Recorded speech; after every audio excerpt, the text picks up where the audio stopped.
What's up, Scooby?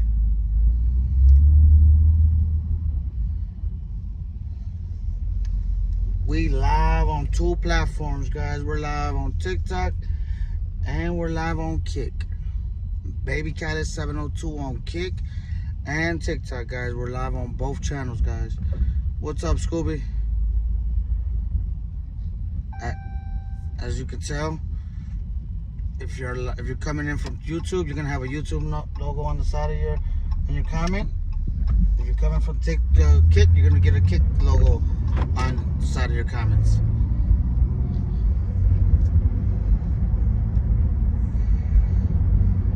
How you doing, Scooby?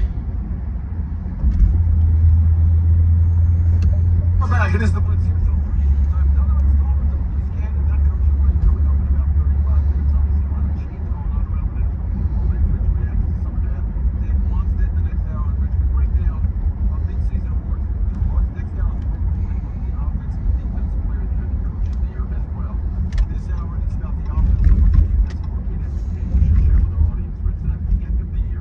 Working today?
Two more days, that's what we got.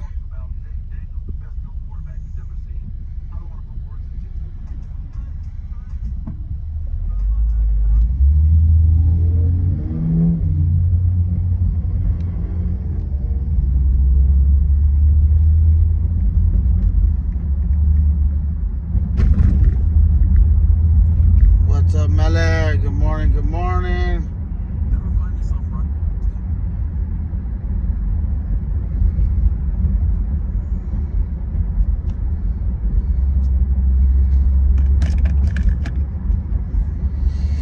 If anybody's on Kick, go check it out on Kick as well, guys.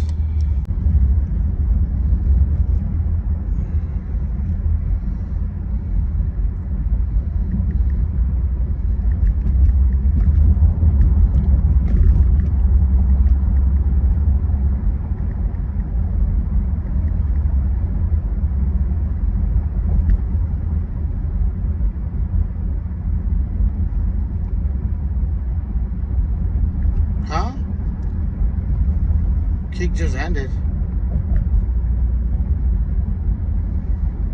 What do you mean?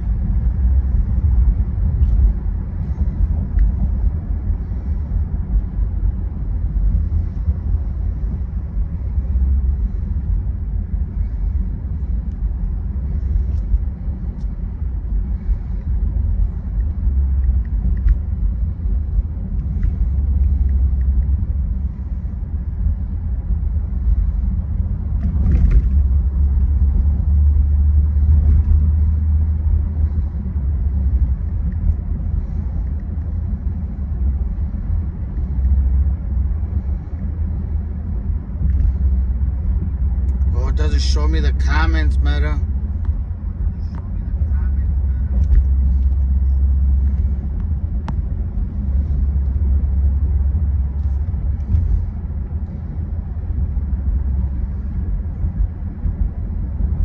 But it still shows me that I'm live.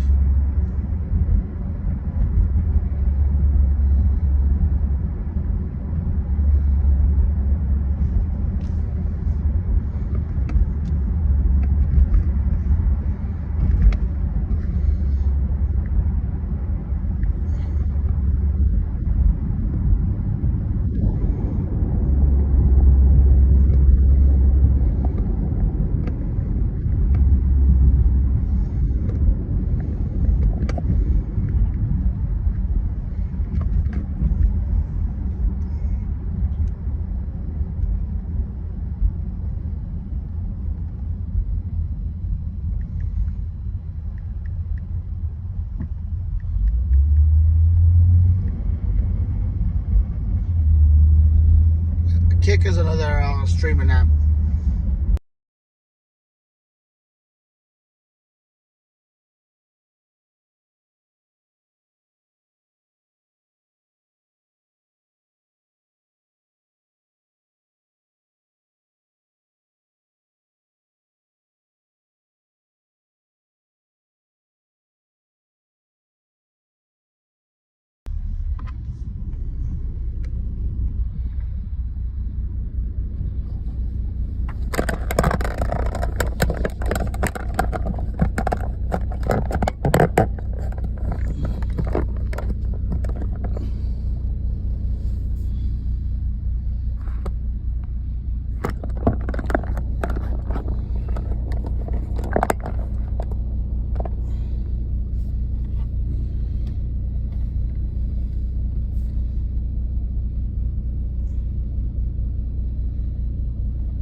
He's got it all. I mean, you just watch this kid play.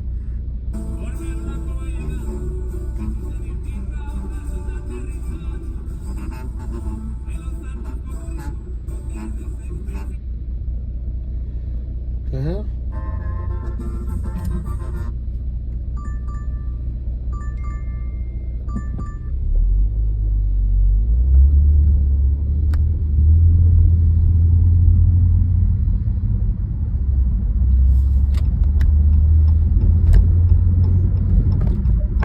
An amazing rookie season with the Rams. Yeah, I think it's at this point a runaway as well. With a couple of names I would throw out there. Bullock out in San Francisco has 6 starts and 4 interceptions. Dallas Turner's playing, a regular spot in Minnesota, but I don't think there's an argument to be made for anybody else right now. Defensive rookie of the year, 8 weeks to go in the season.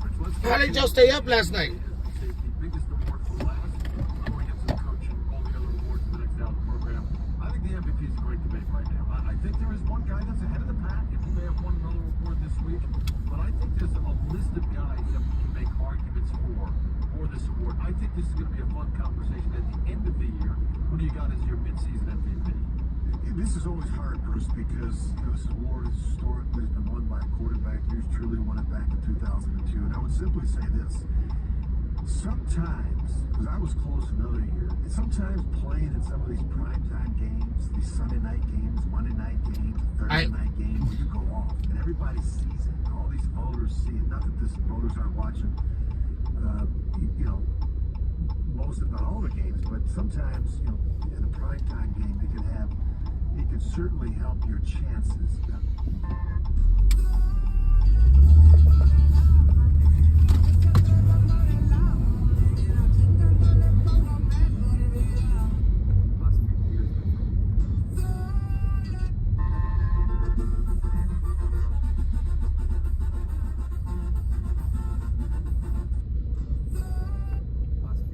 Oh, so we all went to sleep at the same time. About to travel.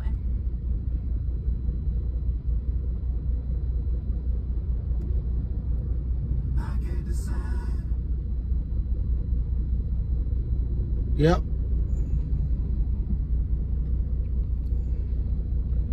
Guys, make sure if you're on Kick, make sure you guys go follow me on Kick. We are live.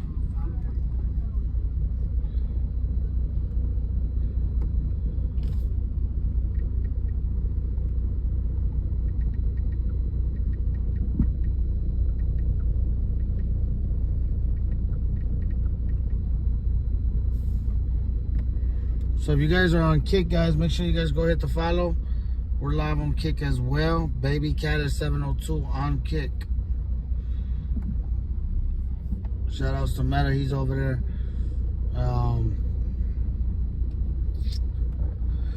We will be live streaming on both channels from now on.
In a win that he helped execute a comeback.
What's up, chat? Where's everybody watching from? What's everybody on?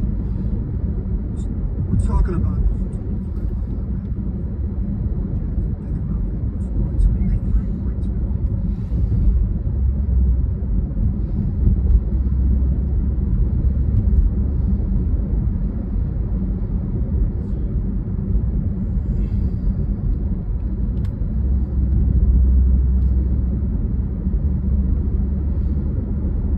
Guys, let me know where you guys are watching from and who's in the live. We got 11 people on TikTok, on YouTube. We got 2 people on Kick. We are live. We are dual streaming today, guys. We will be dual streaming from today on. So appreciate it, everybody, man. Let me know what you think. What platforms you think you like best? You mean Iowa? Good morning, Nat. But if you are on Kick, guys, we are on both platforms. Baby Cali 702 on all social media.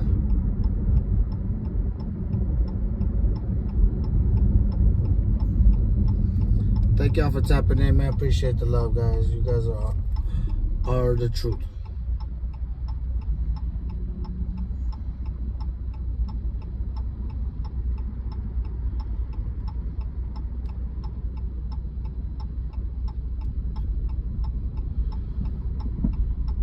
You're on YouTube. Yeah, we're on Kick YouTube. Kick YouTube. And we will be on 3 platforms walking the strip. I believe after this week. I gotta buy this thing from California. Shout out to Cali, guys. My boy Scooby.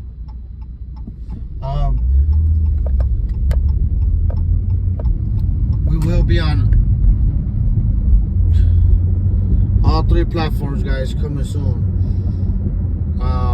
TikTok, Instagram, TikTok. Well, I wonder if I can do Instagram on here. Huh.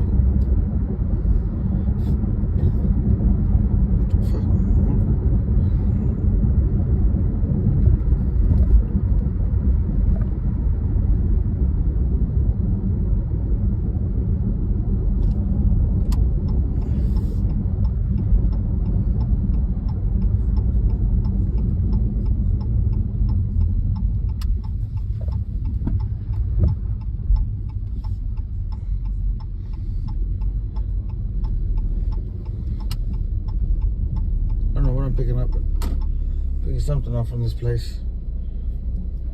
Let's get cracking. You can use those eggs to make some eggnogs. When is the new video dropping? Which one? Where you can save on every plan versus the other big guy. You know, y'all can take some of those savings and buy some Snoop merchandise. Always a great stocking stuffer, Snoop. We up out of here. Hold your horses, Snoop D-O-double-G. Let's remind people one more time. Head to T-Mobile.com and get 4 iPhone 16s with Apple Intelligence on us. Plus 4 lines for $25. Oh! Now drop that shit.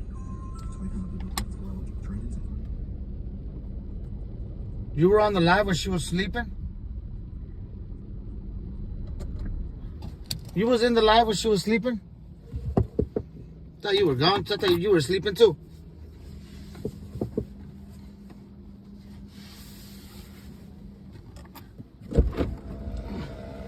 sound like a fucking lion in here.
Alright, guys.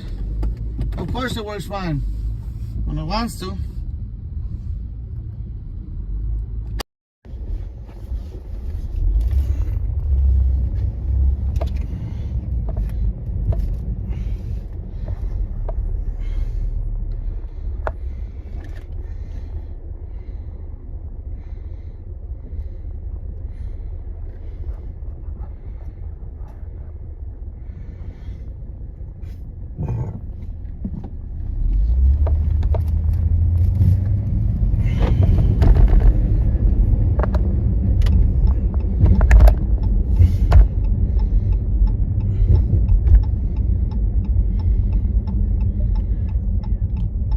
Offensive line isn't good enough.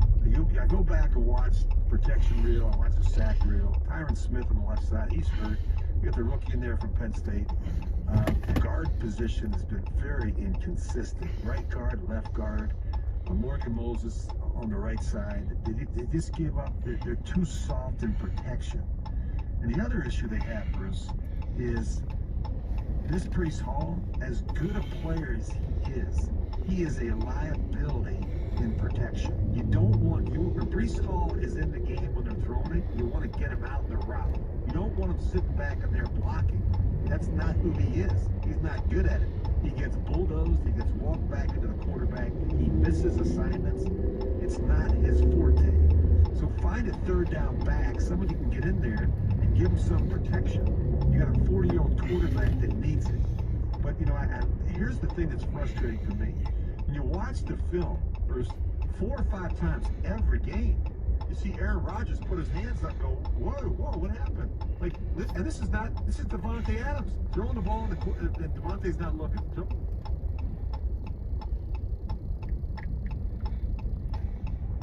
Well, Bruce, I used to always say this. I used to say on this show on Mondays, we'd watch all these games, we'd come in and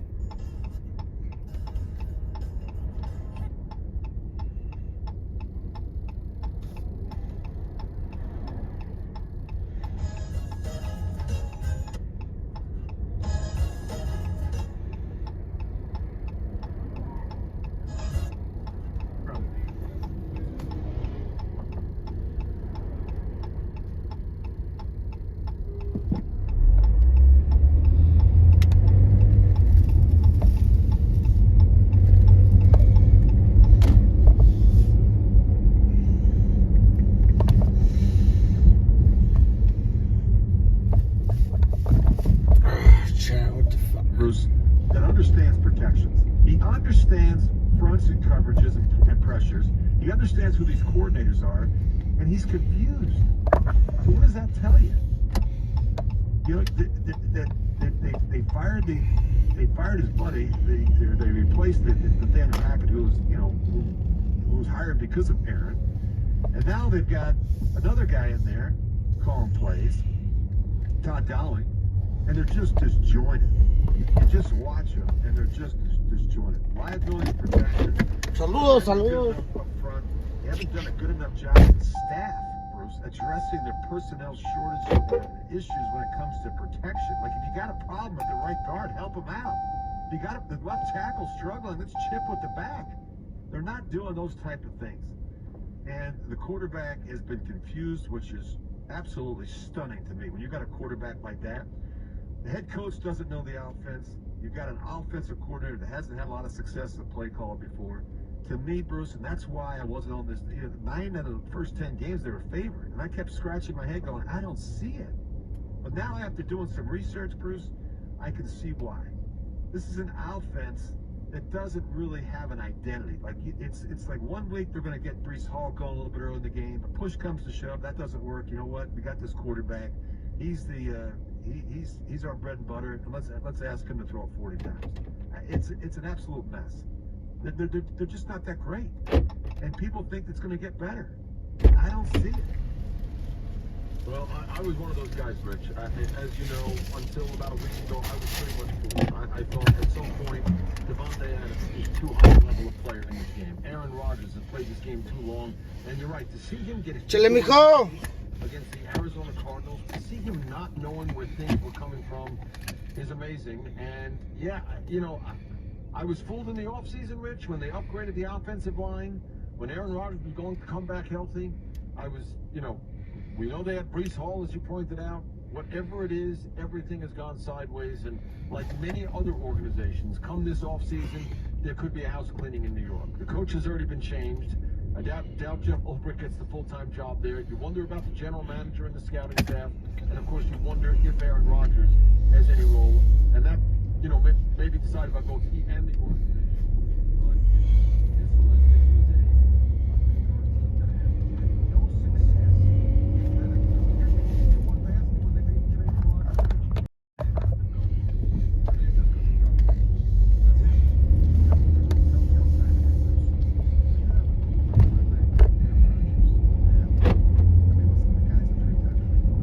He's won a Super Bowl. He's shattered just about every passing record, that he's gotten close to. I mean, he's going to be a first ballot Hall of Famer. There's no question about it. 100%. When you see a quarterback like that, who's a smart guy, and you see him confused, and you see the uncertainty, and you see the panic at times, and you see him not on the same page with a guy that he played with in Green Bay, and you see it over and over again, there's a breakdown somewhere, Bruce. There's a breakdown in communication, there's a breakdown in coaching, there's a breakdown in the scheme.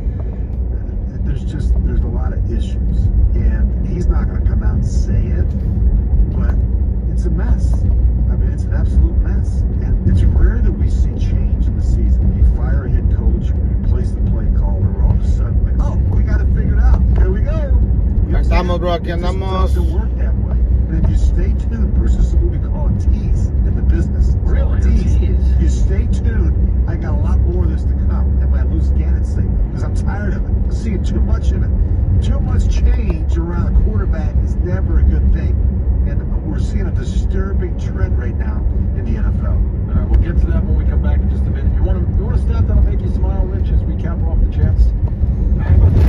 That was sent to me by our producer, Rich Mendes. Wins in New York by the Jets.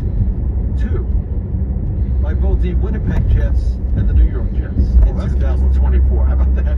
In 2024, the New York Jets have won twice, and the Winnipeg Jets have won twice. What does that tell you? That's a good one. Way to go, Rich. That might be your best one of the year. And Bruce is going to take credit for it? I didn't. I gave him the credit. I threw the credit to our producer right there, Rich Mendes. He came up with that number. By the way, just so you know, Bruce, we have a lot of crossover on the show. We have a lot of hockey fans that love football, too. You and I, for example. Yeah, I'm one of them. Islanders and Flyers, exactly. You've got more on Loose Cannon. We've got to get to that, Rich, and we'll do it when we come back. First, we'll get you up to date with your latest 2-minute drill.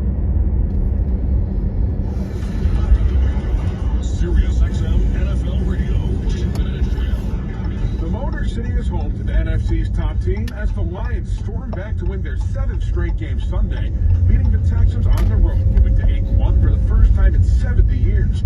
Part of the group that held Houston scoreless in the second half, third-year defensive end Josh Paschal, who's focused on playoff success. That's what we're playing for. We're playing for January and February, and that's the mindset that we have to have. Of course, you want to take it game by game, but we have a mindset and a goal that we want to reach, and you have to keep that in your mind so that you know we're trying to win. Paschal joined, moving the chains. Detroit home for 2-8 Jacksonville Sunday. The Jaguars, meanwhile, won't have quarterback Trevor Lawrence again due to an injury to his non-throwing shoulder. So Mac Jones gets his second straight start. The Jags optimistic Lawrence can return after their Cowboys QB Dak Prescott scheduled to have season-ending surgery on his injured hamstring today in New York. The recovery is approximately 3 months, meaning Prescott would have plenty of time to be ready for 2025. Anthony Richardson will be the Colts starting quarterback the rest of the way, beginning Sunday against the Jets. Richardson replaces veteran Flacco, who stepped in the last 2 games, both of which were losses, where Flacco committed 6 turnovers. Commanders corner Marshawn Lattimore won't play tomorrow against the Eagles due to a hamstring injury. The practice windows will be open today for Chiefs running back Isaiah Pacheco and pass rusher Charles Omenihu, but head coach Andy Reid doesn't expect either to play this week. A day after the Bears fired offensive coordinator Shane Waldron, replacing him with passing game coordinator Thomas Brown, who becomes Chicago's interim OC. The team releases veteran guard Nate Davis. And Panthers running back Miles Sanders day-to-day after being carted off with a foot and ankle injury against the Giants, according to Ian Rappaport. Next sports update, top of the hour. I'm Seth Campbell.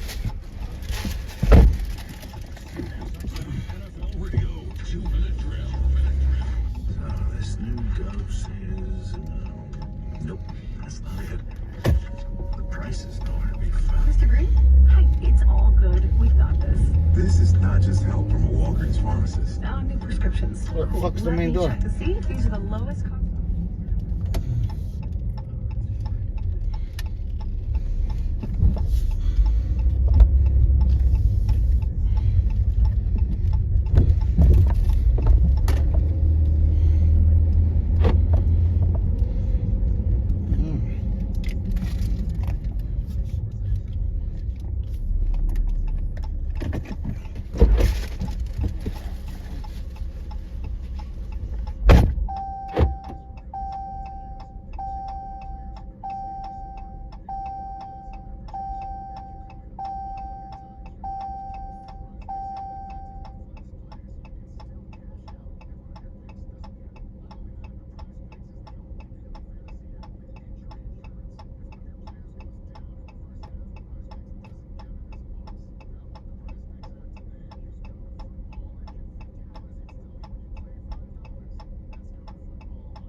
Look for big plays throughout the season and get a chance to win big prizes like a 2025 Toyota Land Cruiser, tickets to an NFL game, NFL shop merch, and more. And before the season ends, you may have a chance at the ultimate giveaway, a trip for two with a pair of tickets to Super Bowl 59 in New Orleans. Head over to toyota.com/NFL/rules to learn more. That's toyota.com/NFL/rules. Imagine relying on a dozen different software programs to run your business, none of which are connected. And each one more expensive and more complicated than the last. It can be pretty stressful. Now imagine Odoo. Odoo has all the programs you'll ever need, and they're all connected on one platform, giving you peace of mind that your business is being taken care of from every angle. Odoo has user-friendly applications for CRM, accounting, inventory, manufacturing, marketing, HR, and everything in between. Basically, if your business needs it, Odoo's got it. Odoo sounds pretty amazing, right? So stop depending on all those expensive, disconnected platforms and let Odoo harmonize your business with simple, efficient software that can handle everything for a fraction of the price. Sign up today at odoo.com. That's odoo.com. Odoo, modern management made simple. Hell yeah, got to, brother. Got to.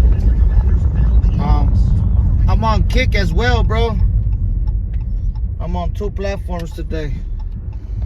I've linked both of my. I linked the Kick on here.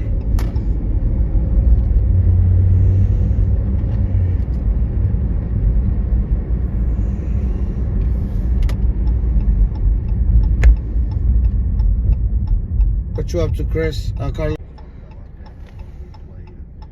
At some point, is it the players, is it the coaches, is it the combination, is it the ownership? There's a lot of things going on. We're not still trying to place blame. We're just looking at these trends, which are disturbing. And I think, back in the day, Bruce, when I say back in the day, when I was playing, in the late 80s and 90s and in the 2000s, it was very rare that you saw an in-season coaching fire. And it was even more rare that you would see a position coach, a coordinator get fired in season or replaced. And yet, it's becoming an all-too occurrence in our game. And I think, it's last year, it's the year before, we're seeing coaches get fired. And, last year, we saw Frank Reich get fired versus for 10 games. We saw him hand over play calling duties right before he got fired to a guy that never had done it before, Thomas Brown. And it's just and meanwhile, you got a rookie quarterback, and Bryce Young. And people are wondering, why can't this kid play? I mean, you start to see some of these decisions, and you say to yourself, like, what is going on? And I think sometimes, Bruce, these guys get hired before they're ready. And I think it's the head coaches, and you see some bad coaches, bad hiring with coaches, and it doesn't work out, and they get fired after a year or 2 years. Think about, Bruce, how many coaches have been fired after 1 year? I mean, that seems like that's happening all too often. Coaches that get fired after 2 years. Coaches that come into a situation where you've got a bad team, historically bad team, bad personnel, and you don't have a quarterback. And you hire a coach, and after a year and a half, you fire him. I mean, like, what are we doing? Is that really making the problem better? We just saw, Bruce, we just talked about the Jets. They fired Robert Saleh. They replaced the offensive coordinator, Nathaniel Hackett. They've got Todd Dowling. And, they still aren't any good. They still have lost 6 of the last 7 games. I mean, it's just, and we just spent a whole... Well, they don't fucking call me, bro. They don't fucking let me on the thing. They got me on the waiting list.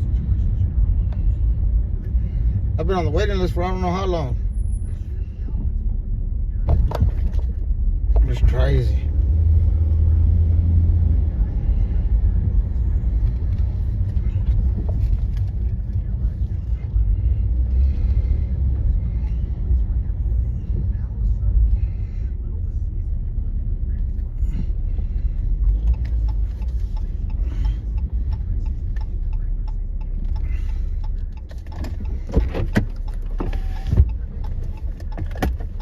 Right back, yo.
It says you're currently on the waiting list.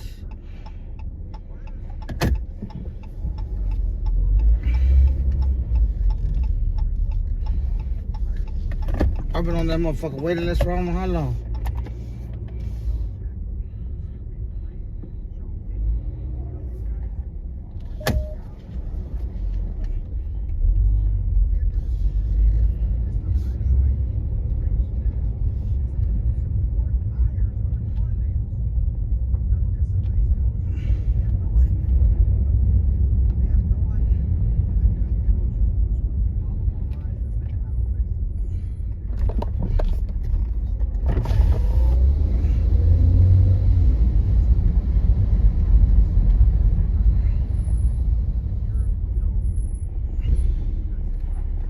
Like, that's the thing about Bill Belichick. Because you could say, is he a defensive-minded coach? Or Bill Belichick, Marty Schottenheimer, Bruce, when I was with Marty, he was a defense. He could go into the offensive meeting room and install the offensive game plan. He could coach the quarterbacks.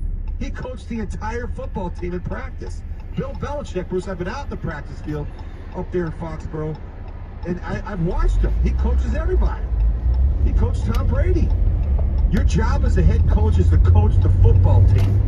Andy Reid is the head coach in Kansas City. He also happens to call plays, but he coaches everybody. That's your job. And you look at Matt Eberflus, Bruce, he hired the guy.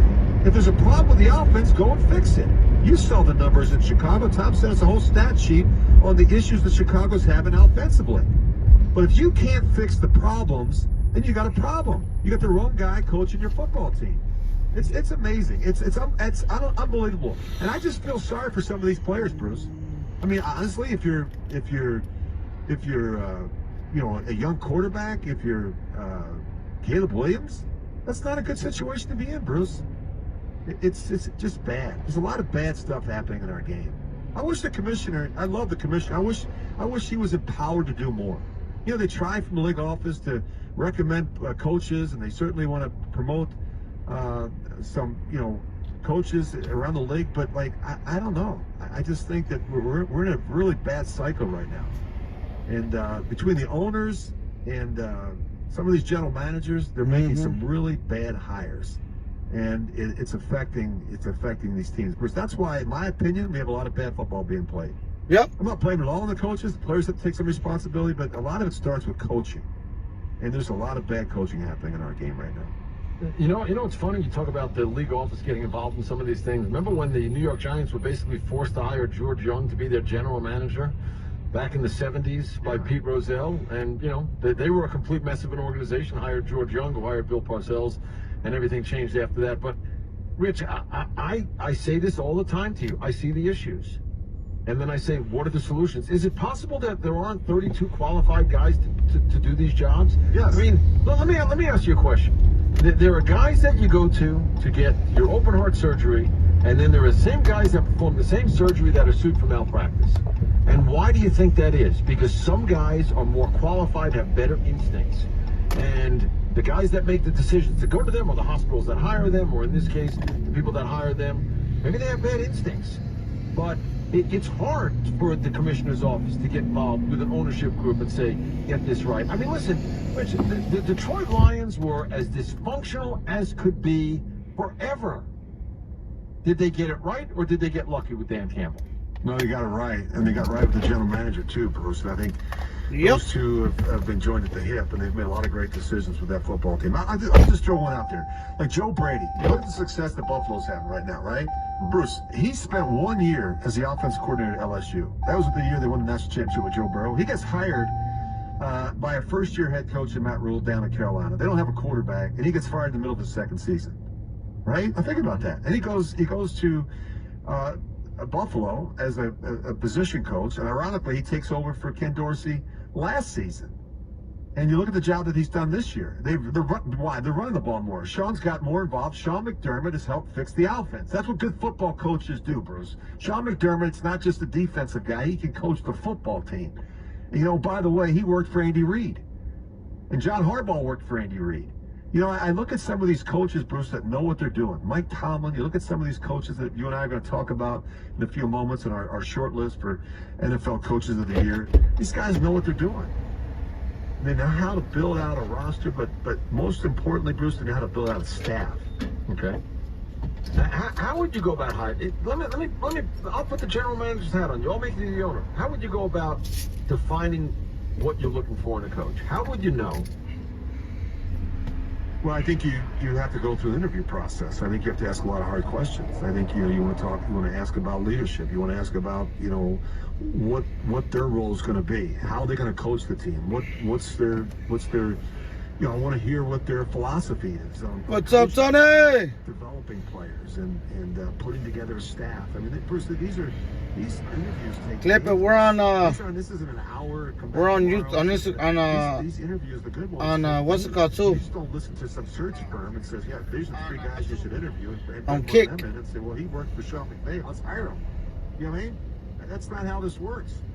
You know, it's not the. He's been. You know, it's like for years. You know, you think about some of these coaches that you keep talking about on Sundays. You know, and they're going to make great coaches, and it doesn't always work out that way, Bruce. It's just, you know, Eric Bieniemy. How many times would you watch a game when he had this call sheet on and say, you got to hire him, you got to hire him, you got to hire him, you got to hire him? They hired him. Didn't work out. You know, gave him a situation down in, I was the head coach, but they gave him a situation down in Washington. It was a train wreck. You know what I mean? It's just he was not a good coordinator.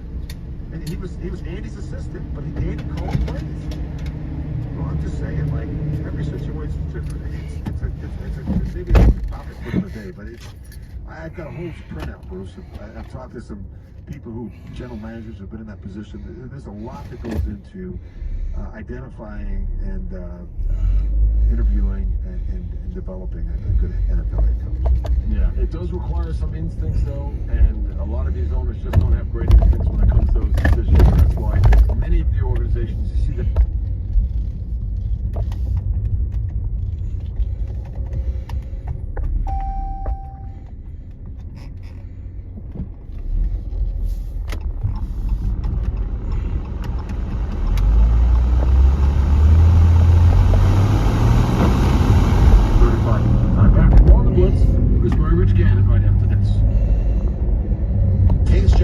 and I've got a big announcement. No, I didn't get canceled. Yeah, Jeff Lewis Live is now 2 hours. That's 2 full hours of me at my best. No charity. Don't ever ask me about charity. No charity. I'm so sorry, but I'm not sorry at all. It's real and it's messy. It's me, Jeff Lewis. Jeff World is a great place. I love it. It's in August. Everybody feels good. I don't know if everybody feels good. Jeff Lewis Live, weekdays at 12 p.m. East on Check, check, and check. That's the sound of me getting a jump start on my holiday list.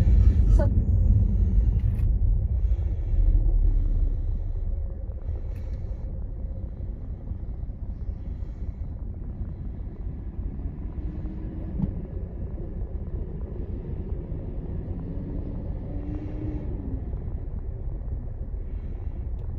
Baby Keller family, check it out.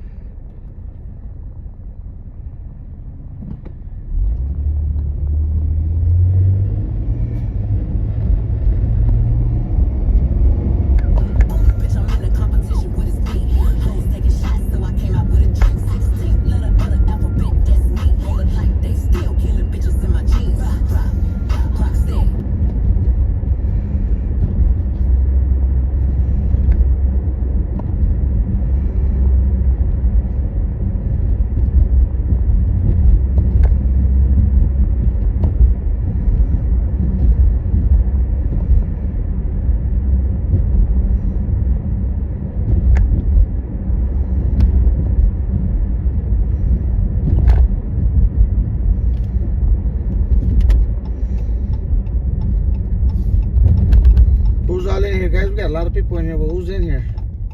Start your 7-day free trial. That's PHILO.TV.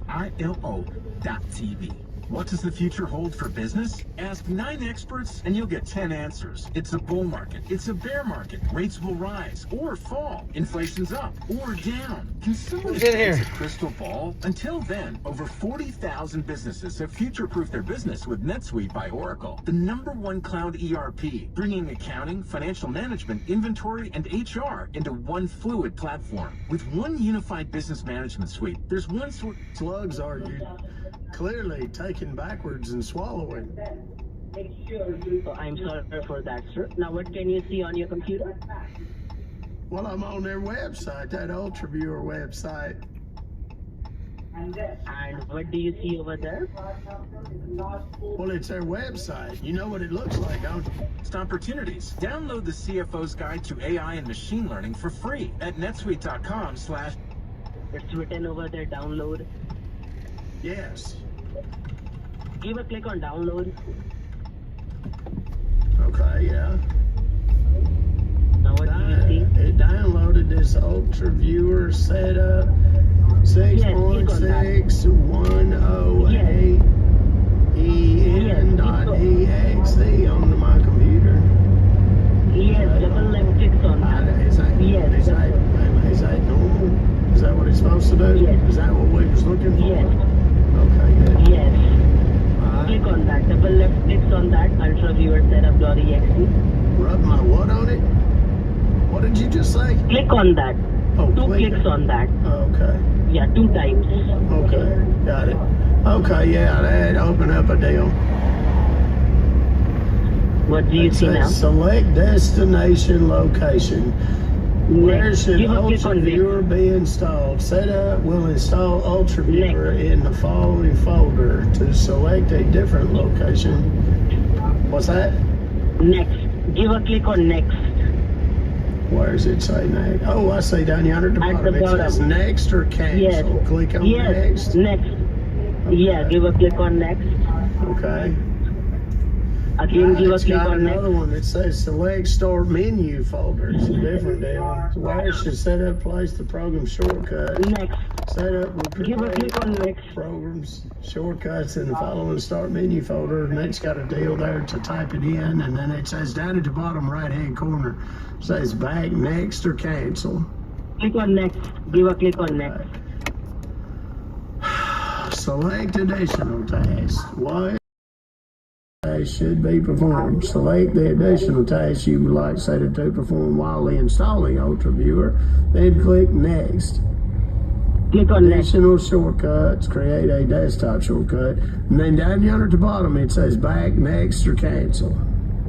Click on next. Next, got it. Okay, now it says ready to install. Setup is not ready to begin installing UltraViewer onto your computer. Click install to continue with the installation, or click back if you want to review or change any settings. And it's got a bunch of computer gibberish down there. I can't even hardly read. Click on install. It says back, Click on install, or cancel. Give a click on install. Install, got it. Simple enough. Install. Give a click on. I did. Give a click on install. I already did. Stop hollering. It says installing UltraViewer, setup UltraViewer installing. Please wait while setup installs UltraViewer on your computer. Extracting file. There's a big green bar that's going across the screen right now. The green line is passing by, correct? What's that? The green line is passing by, correct? Yeah, it's moving from left to right. Yeah, and is this your cell phone number on?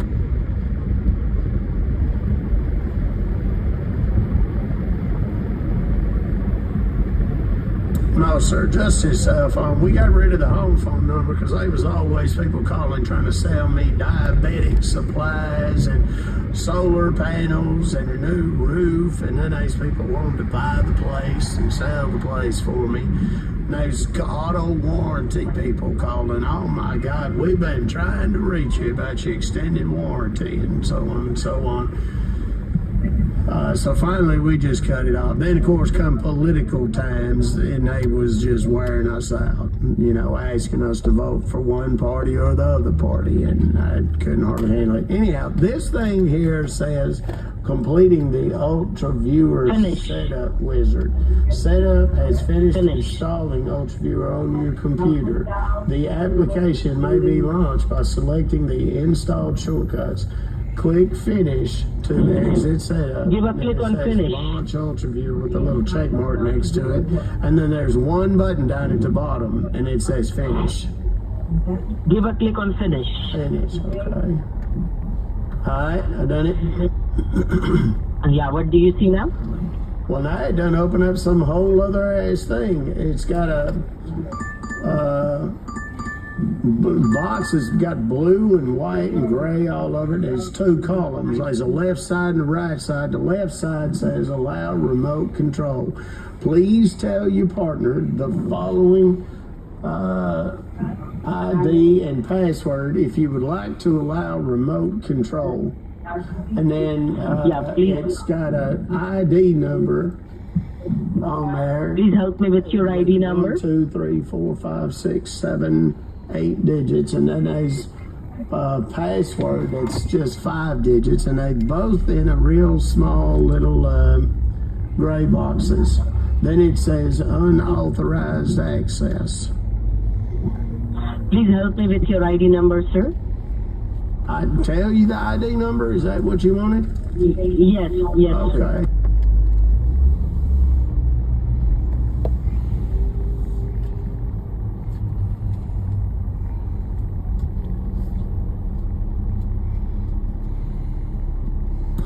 The password is 47375.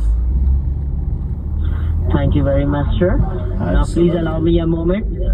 Yeah, please allow me a moment. Let me help you with the online cancellation form. Okay, yeah, go ahead. I got something I'm doing in the meantime, so go right ahead. Just allow me. There was a little white deal I saw pop up on the bottom right hand side for a second, but it's gone now. I don't know where it went. And there's a blue arrow over here off to where the hell did my damn cursor go? Off to the right hand side. What the hell? There's some whole ass over the page open up. Hold on. How do I open this damn chat deal? It opened up for a second, but then it disappeared. Sir, this is the virus website. Please close this website. Close. Oh, okay. Hold on a second.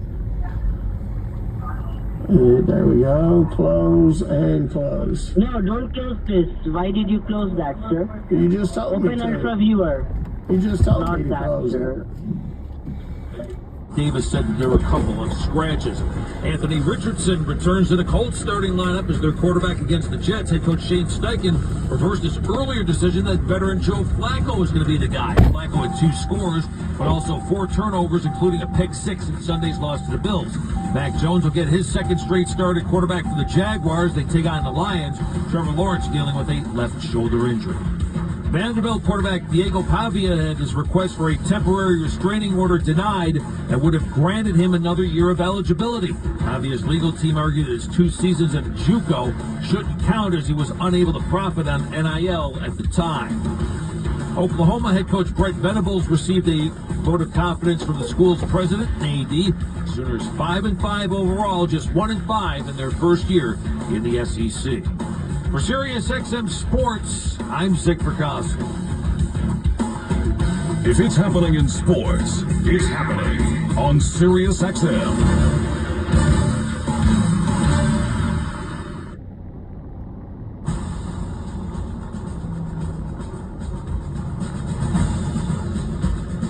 This is the SiriusXM Blitz. Here's Bruce Murray and Rich Gannon. Final hour for us. It is the Blitz. We're here till 3 Eastern time, moving the chains. Jim and Pat, when we're done, they'll be along 3 to 7. You've got a thought you want to share on Twitter. You can do that at Bruce Murray NFL, at Rich Gannon 12. Rich, in 30 minutes, Dave Wanstead going to join us.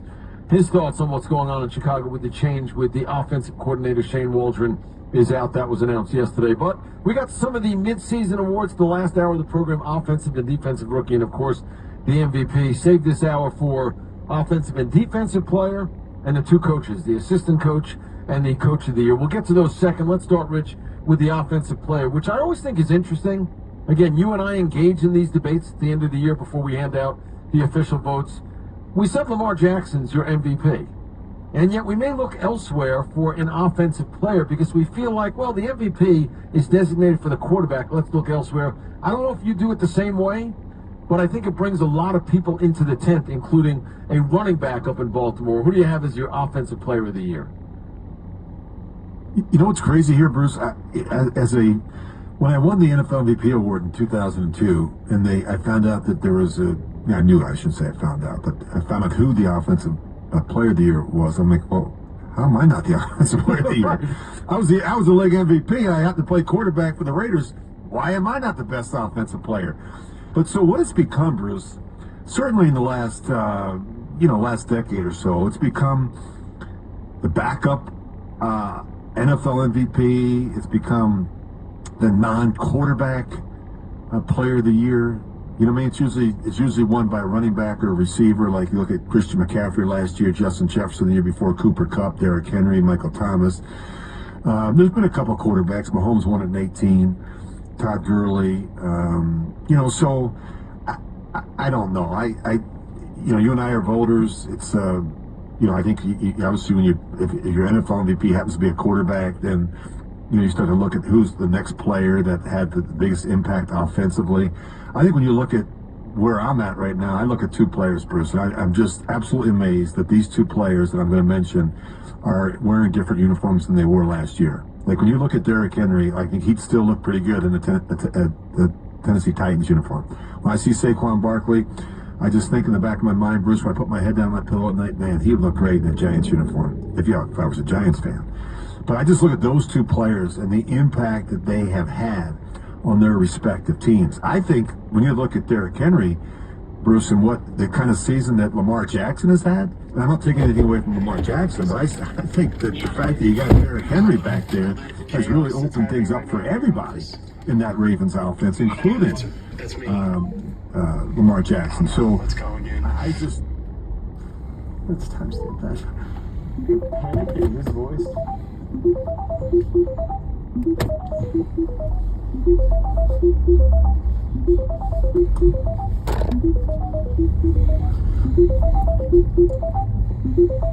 Slow down, Mercedes.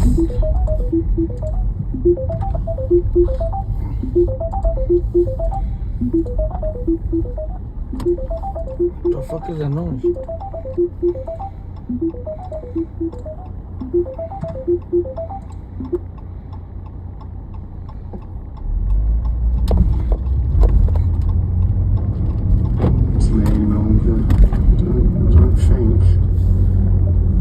let's try from a different phone just for giggles and see how busy they are.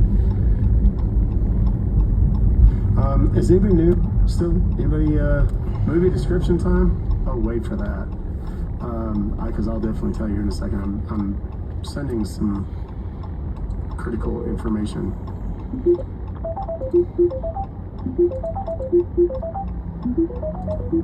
To another Scambator. There we go.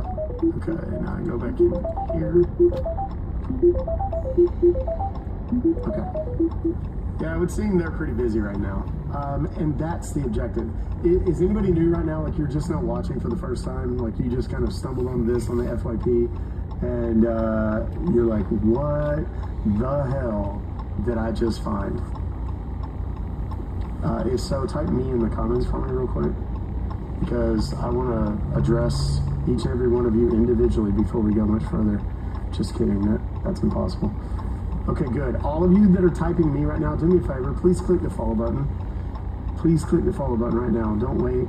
Do it now, please. It is a limited time offer. It's absolutely free to do so, but it is a limited time offer. Oh, and I can see the time is running out. So, good. Thank you. Already am, already done, I just did, done, sent, already did, new, love it, good, nice, new, Ali, chocolate, AJ's music, Ashley Wilson, Tom Leach, that's literally DJ, that's how many I can see.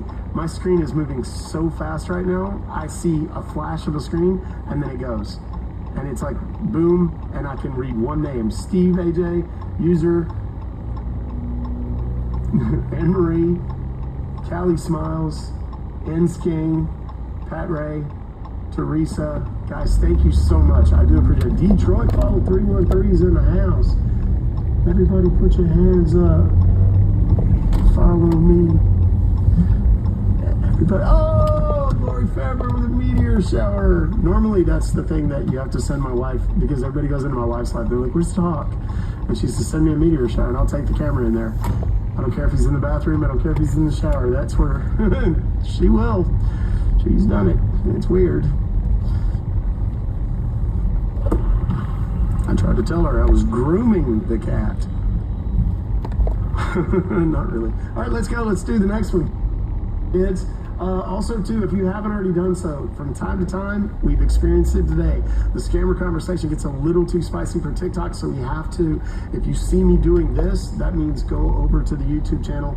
That is the YouTube channel, because I don't have to mute it as much over on the YouTube channel. So you actually get to hear all of the discussion. Be back. Go get this shit. Jumps right in. Look at that. He can't wait. He's got another 50 minutes, but he can't help himself. He wants to engage in this conversation. He's a big Pittsburgh guy. You guys want to go? You want to throw? Want to talk about that? Let's go. Mills, where you been, bro? Hey, we're talking I'm in about Florida right now, Rich. Hey, we're talking about TJ Watt. How do you block this guy? He's a nightmare. I had nightmares over that guy the night before a game. He gets after it, especially rookie left tackles. Can I just say something really quick? So we had a really full show, and I had all these great things. You know, I do all this work like you do, and so Bruce was saying we should take an hour off of give a Pat. Yeah, and I said take an hour. I said no, I got to work with you. Let's give them an hour. Well, I'm down here in Florida in drive time. The lights take forever, so I'm all for it because I said like for an hour at a light. Generally, just waited at a stoplight for like an hour to make it to my hotel. We're eagerly awaiting you to come on the air in 50 minutes. Okay, go back to the prep. You're going to need it. Okay. Jim Miller coming up the top. I thought Mills was going to start calling plays in Chicago, by the way. Why don't they hire Jim Miller to call plays in Chicago? Dude, these guys, they couldn't throw a party. You know what I'm saying? Let's run a football. Let's go. We're forward pass. Figure it out. They're having a hard time doing that. All right, let's see if we can get back to what we were doing, Rich, because Jim is getting ready for a show coming up at the top of the hour. You gave me your defensive players of the year. I know you were a couple of curveballs, Rich. Can I do that? Why am I hearing Mills in my ear? I don't know. I'm hearing everything in my ear. I'm hearing all this noise. There's something going on in the background. And apparently, all right, here, we're going to take a break. We'll come back, finish this, and get to the Bears. We'll do it when we come back right after this. Right. Okay. I received an email from y'all this morning saying that I've been billed almost $400 for something. But here's the thing though, honey, I didn't buy any Bitcoin. So I don't know what this is or how I could have ended up with it. I need to get it canceled as soon as possible, please. Let me tell you, so first of all, can you tell me the transaction ID number? Sorry, ma'am. Yes. Transaction ID number. Yes, it...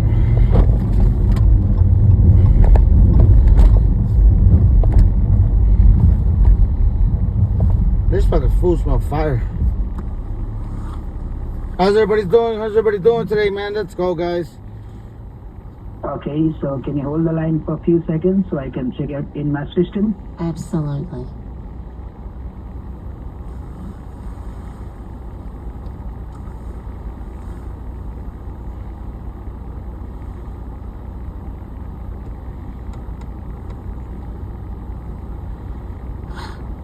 And can you tell me a good name, ma'am? Yes, it's Beverly. That's BEVERLY.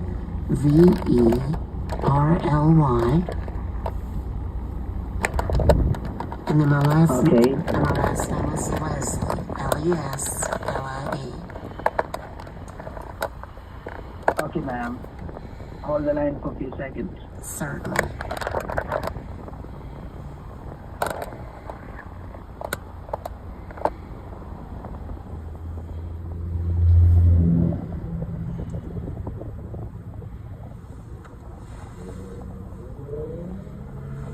The last one is posted on Twitter, if anybody wants to go.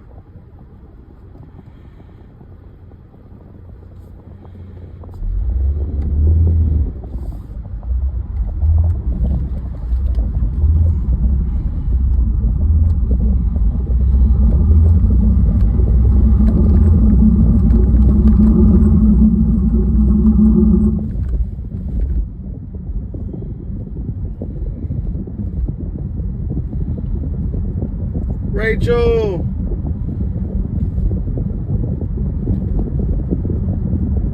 Glad you could join us.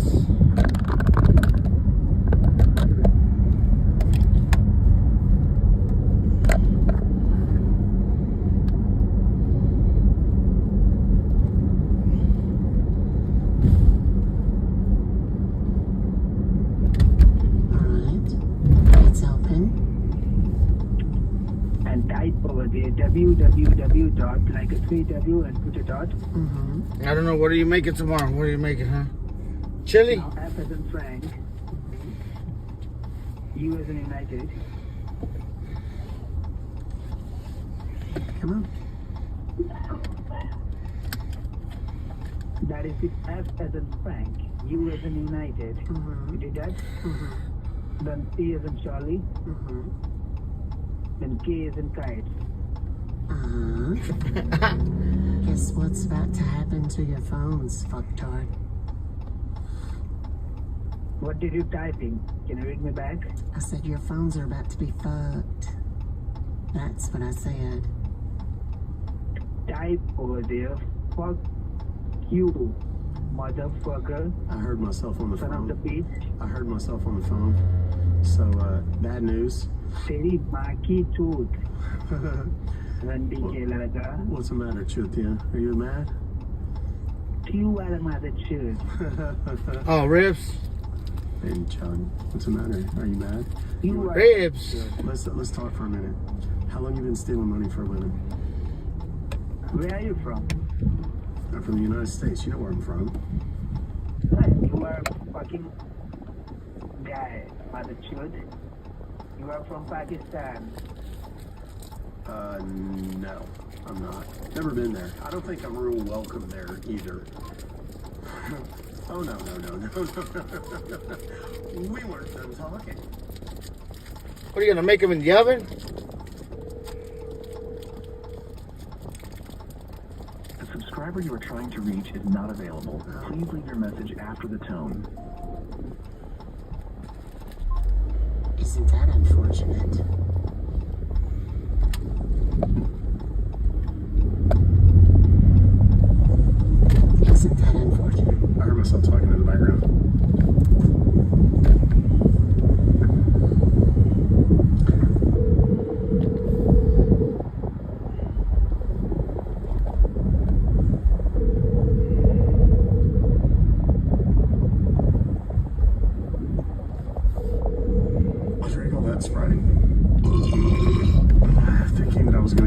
that as Beverly, and I've needed to for a really long time. Super sorry. I generally have. The subscriber you are trying to reach is not available. Please leave your message after the tone. I generally have much better manners than that, but that was almost hurting. Oh my God, no manners. I know.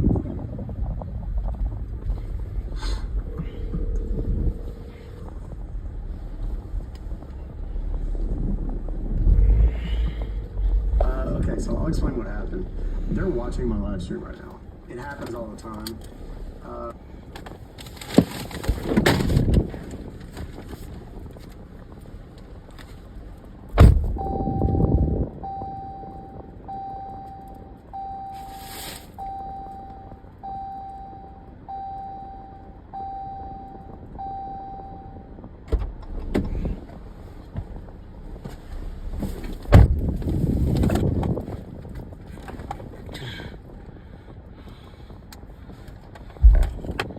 How long you cook ribs for?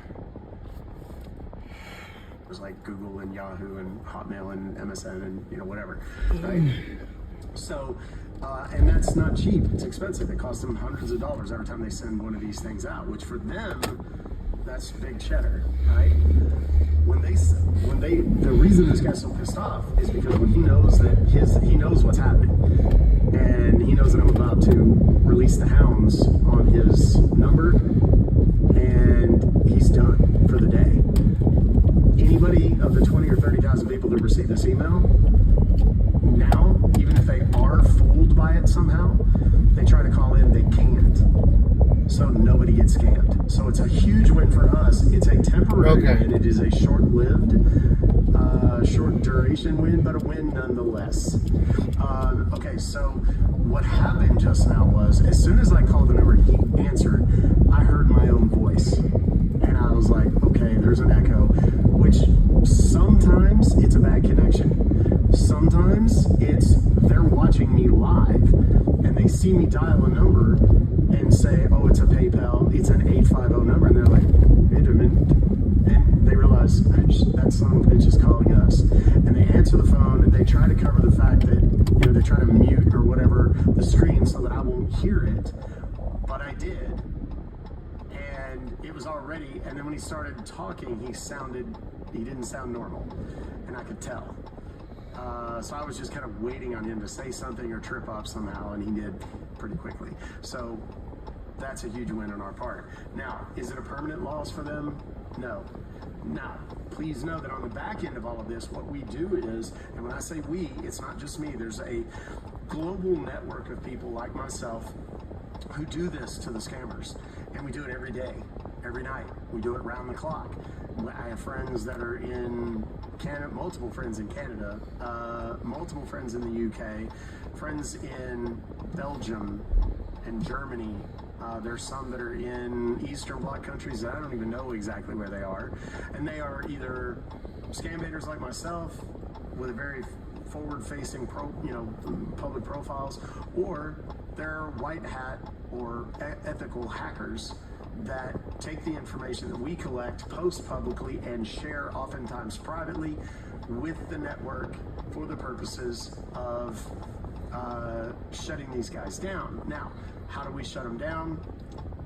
Shut them down is probably, that's not a fair way to describe it. Rad Vibes, thank you so much. If Beverly had Tinder, I would totally swipe right. So you might want to consider shutting this phone number down, and in a perfect world, any other phone numbers that they have, because they're scammers. That's what they're doing. And sometimes that actually happens. They'll shut down not only the number, but the account of the person who bought that number, and usually 50 more with it. So that's kind of one of the things that we're doing. We take the websites. These guys are taking me to, what was that one earlier? 06Y. 10 o'clock, 10:30? I don't know. We then go to not that late. those websites and say, hey, people using this are scammers now. The instance of the TOP website. I'll tell you how late I stayed up. Those are all scam websites. It comes from a web host in China that is selling them to all these foreign countries, and the only people that are ever using them are scammers. So the Federal Trade Commission has actually kind of issued this, we're just going to shut off TOP websites in the United States, and you won't be able to access them from anywhere on any server ever. And particularly Yeah, by 11:30, I was already sleeping. We got off live around that time. So, that's another thing. The emails that they send them from, sometimes those get reported as well. We'll send them to Gmail. These are accounts that they have stolen, hacked, whatever, and they change passwords or whatever, and they use them. They are US-based accounts, and they use them to send the scam emails out. Because if the account, for example, your name is John Smith, you've lived in the United States for 10 years, and you've had John Smith the third for 10 years as a Gmail account, it's a trusted Gmail account, as opposed to if you go and you create John Smith the third as an email account and you created it yesterday and then you try to send out 20,000 emails the very next day, that's a scammer, and they know that.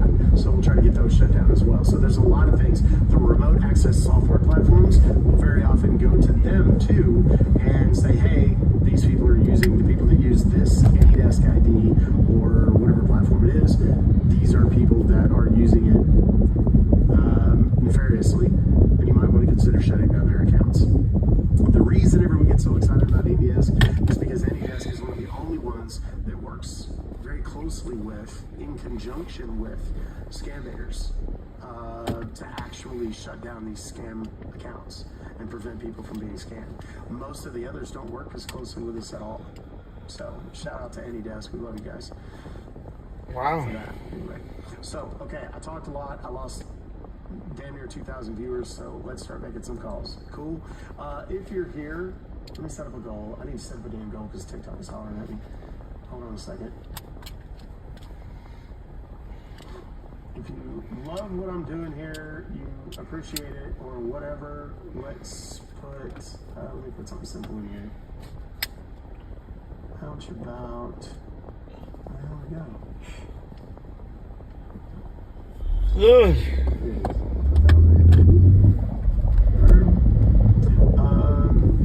It's up there now, and if you guys want to send one of those live on airs, I don't know what that works out to be. I don't know what that costs or what it pays me. It's not a lot, but your support is appreciated. Please know that 10% of everything I make on social media during these live streams here on TikTok and on YouTube actually gets sent to a 501c3 nonprofit organization called intelligenceforgood.org.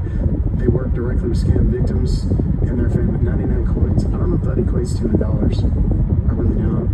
Thank you. I don't know what that equates to, but that's what it is. Whatever it ends up being for TikTok, it's half, and I get the other half, basically, I think. It's like 50 cents. Okay, there you go. So, but the thing about having thousands of people in here is it does pile up. Drops in a bucket, eventually fill it. All right. Confirm phone details. Joe, you sent me a partial email, buddy. It doesn't have much in it. Bridget was sent this as a group text. Bitcoin purchase. I'll try these numbers. A lot of these texts don't work really well because the numbers get shut off really, really quick. If they're even working numbers. A lot of times they just spoof non-working numbers. We'll see if it works. Is 850 a scam? It's just a phone number. They use it a lot. Get a 850, 808, 828. There's a lot of them. Thank you for calling PayPal cancellation department. How may I help you? Yes, sir. I seem to have received, I'm not sure exactly what this is. I got a text message, and it said that there was a $455.49 order placed in my PayPal account for Bitcoin, and it's got an ID number, but I don't. Can you properly, sir? I can see in my PayPal server, like from your PayPal account, a Bitcoin purchase has been made of $454.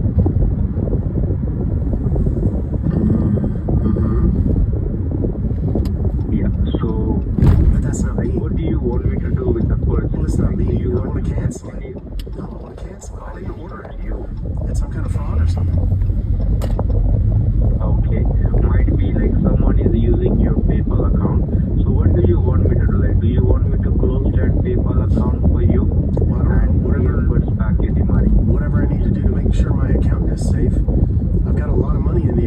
this is connected to.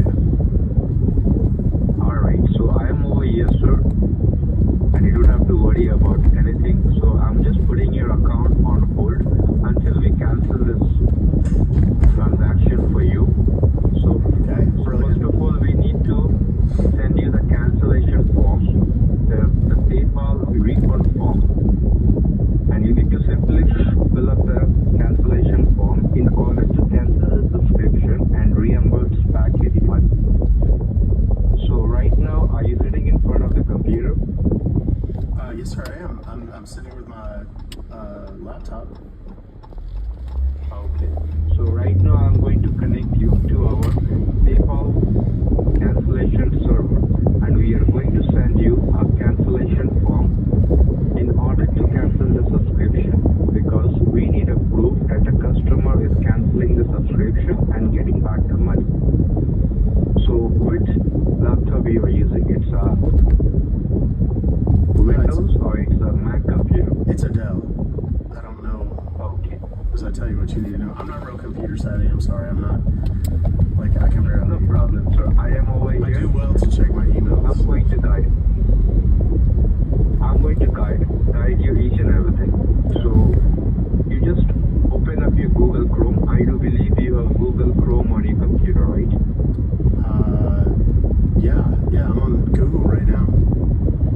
Okay, you just open up a new tab. Open a new tab. Okay.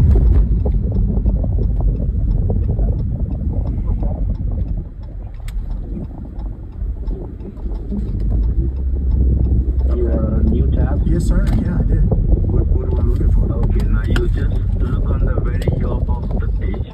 On the very top of your page, do you see a long white address bar? Yes. Yeah, so is anything type over there or it's blank? No, it's empty. It's a brand new page. Okay, so you just type over there E as an echo, Uh-huh. N as a Nancy, Okay. S.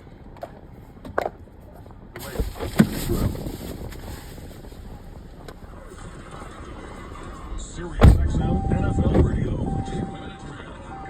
Philly will be buzzing for an NFC East showdown tomorrow night when the 7-2 Eagles battle the Commanders, who are 7-3. Washington head coach Dan Quinn focused on containing multiple offensive threats. Of course, one of those faces quarterback Jalen Hurts. His ability to create the second play, where it's, a drop back that can turn into the next one. So outside the pocket where you better stay alive because he can remain a passer and get out on the edge to go. He is a strong runner back. I mean, really strong. So when he's in the field, you cannot treat this man like a quarterback who's going to come to slide. This is a running back when he breaks the pocket. He's got that kind of strength to him. Quinn was against us moving the chains. A player that won't be available to the Error message. It says 404. The requested URL could not be located on this server. Cannot do it. Just hold on. Let me check. Might be you have typed something wrong. Let me check in my server. Okay.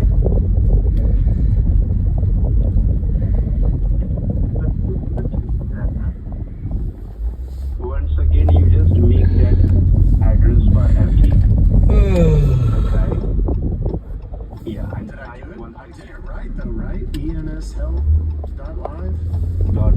Dot live, right? Okay. Alright, now what? Then it enter from the keyboard. Okay. Same thing. Yeah, 404. It's like 404. according to Ian Rappaport. I'm Seth Kent. But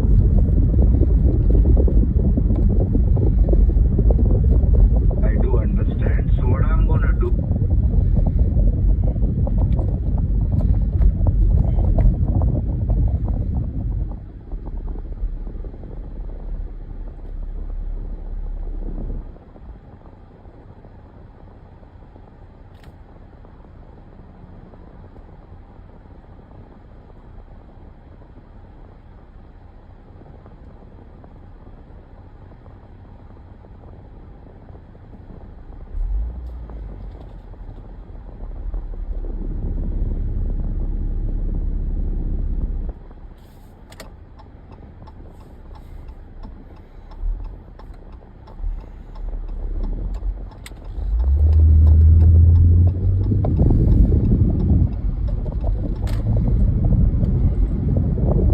makes life quickly go.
making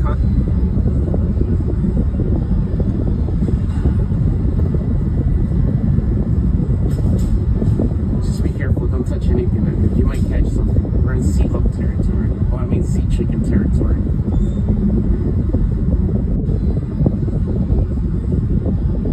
Can you just move the...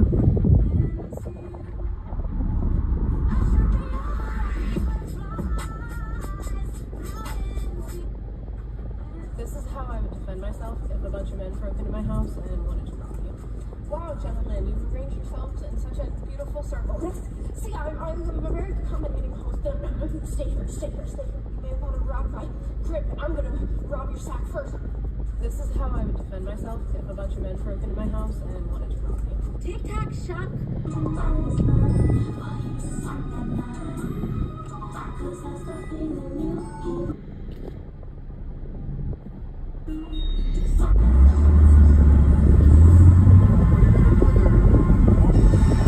Suspect looks like this is her first time running, and we're following Teeny and Cassie's lead. What's the best for you, Bob? Take care, Bubba.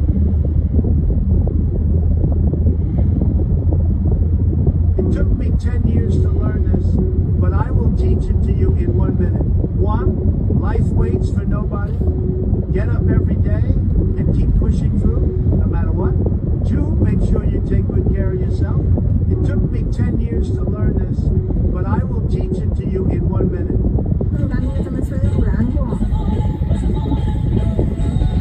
En vez de cosas en la cabeza, te mandan cosas bonitas, te dicen cosas bonitas. This is literally the best way to grow on TikTok. These were viewed before and I got rid of a bunch of negative motherfuckers I needed to be out of my life. It was about removing that toxic bullshit. What's the difference between you and a job? I'm a person? What do you mean the difference? The job still sucks after 5 years.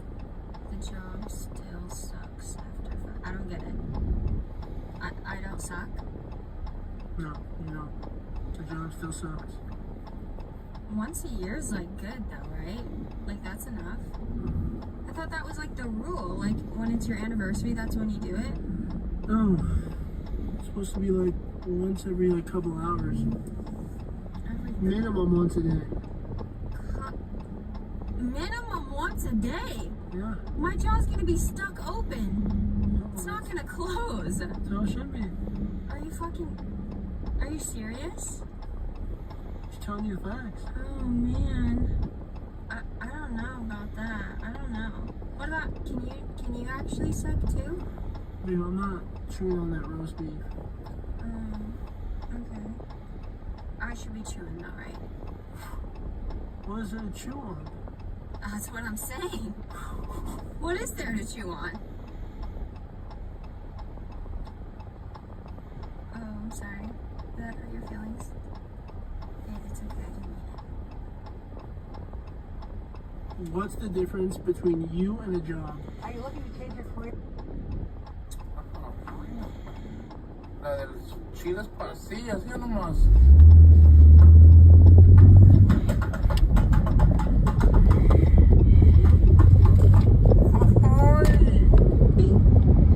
Animate your captions so that you see my Yo, Hotel Mark is on. Real fine, he could look like it by himself. And I was trying not to stare, but he had sweatpants on. Fucking nigga, look at that. Dumb bitch, I'm trying to phone. So I want to make him look like POV. They like this, go. It's the last live for the night. Get hit if you want. But you can now record your videos. One in gets the vote first. Let's see who it was. You call me a torta, he calls me his pop dulce. Fuck you and your mama hoe. You call me a torta, he calls me his pop dulce. Fuck you and your mama hoe. Looking for something unique to do on the Las Vegas Strip? Head to Lip Lab at Fashion Show Mall. Yeah, I got onions on my chest, and I'm gonna throw a hot Ziploc bag on top of it. I have been coughing since the end of August. I just seen an Amish person on here. Obviously, they left the Amish ways. Talking about this is how you fix those coughs and bronchitis that won't go away. So yeah, I might look silly, but I'm gonna trust the Amish people. If you've had a cough that won't go away, try this out. Let me know how it works for you, because right now I can breathe. Yeah, I got onions on my chest, and I'm throwing a hot Ziploc bag on top of it. I have been coughing since. Yeah, Scooby will be here, and my parents are good, and then Scooby will be here on Thanksgiving. Hey, my name's Molly. We have lots of Christmas traditions, and I don't know if that's just to make up for the fact that I don't have any other traditions for my family for any other holiday. But here's the first one we do. We do a Christmas kickoff. We do it December 1st. You can do it November 1st if that's what you're into. But that is the day we decorate, put up our tree. I give them a little gift with their Christmas jammies, because I feel like you need to wear those all month, not just Christmas Eve. And we got Bluey ones this year. Bluey Christmas jammies, okay? I open their gift. There might be a little bit of hot cocoa or a mug or a puzzle or a book. This viral seafood spot. If I had to be completely honest with myself, I'm tired. I'm not physically tired. It's deeper than that. It's in the soul. I'm fucking tired. I'm tired of going through this shit. I'm tired of everything not working out. I've tried. I really have. But I can't lie and say it's not affecting me. It's not that I don't want to live. It's more like if God were sitting across from me right now, there would be a part of me that would just want to go up to him and say, listen, I'm done. I can't. Today, I'm also announcing that as Larry, we're unstoppable force, and Friday, my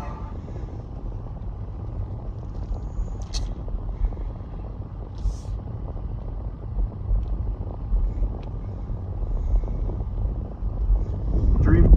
I need $100. Guess I'll just. Y que la dé por perdida, no hay pedo, aquí tengo a su amigo a un lado. Y lo mueve mucho mejor, mucho mejor. No te tengo aquí a mi lado, pero me la paso chingón. Van 4 días enfiestado, encerrado, traigo un loquero. Y que la dé por. Report some. They come in. Here's my secret to getting great deals on hotel stays. Booking on Expedia as Listen. Are you high? I'm always high. Why are your eyes not red? Because I smoke a lot of weed. So your eyes are just used to it? It's medicine. So the more you take, the more you get used to it. Medicine? Are you high?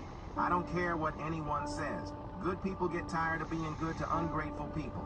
You can be the nicest person in the world, but eventually you're gonna hit your limit and say enough is enough. I don't care what anyone says. Good people get tired of being good to ungrateful. Get ready with me, baby. ¿Estás viendo el teléfono, Gaby? Oh, no, ¿Qué? ¿Qué significa? I don't know. ¿Qué significa? I don't know. ¿Ustedes que saben inglés? Ahora chingada, entonces, ¿qué chingados estudiaron? ¿Has preguntado? Te estamos contestando. Chingada madre, a ver, ¿qué significa guay? ¿Por qué? ¿Por qué? Pues no saben o qué chingados. ¡Papá! ¿Cuál significa por qué? Me lleva la chingada. ¡Dios mío! ¡Ya no! Significa yo no sé. Dios mío. ¿Y tú? No fuiste a la escuela. No sabe oír. No, yo creo que al chiquito aprendí.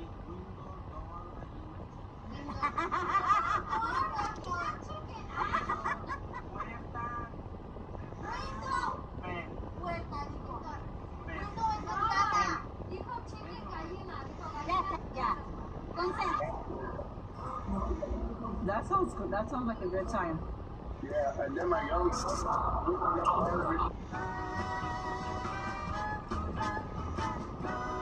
Where?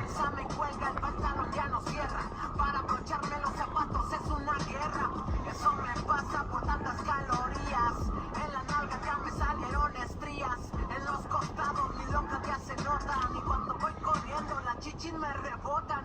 La papada ya se me empieza a notar. Se los juro que a veces he querido adelgazar. Me metí al gimnasio para rebajar la panza. Pero no más fui como 3 días, me pasé de lanza. La verdad del gimnasio no es lo mío. Prefiero unos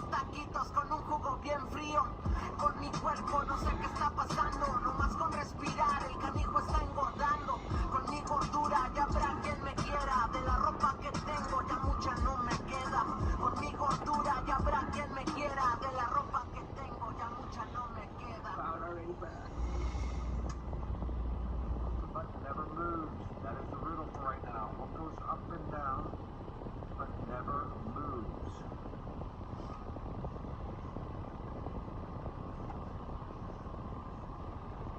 Oh man. Yes, you can. I am dead. Yes, you can. In my car? I just picked it up. That when someone can't. I've literally never been so excited.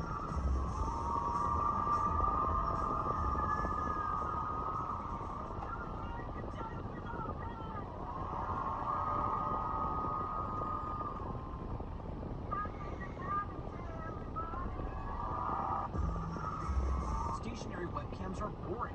Damn, what you cooking up, Ma? Damn, you want rancho or mami or what's up? What do you want to eat that fat chalupa? No, I'm not being chocolate. What's up? Put an animal on the side. No, you won't do up. Fat pig. Are you calling me a pig? Yeah, you are a pig. Look at all the squat moves. That's right there. No, this is mine. Mine? You mean mine? You know?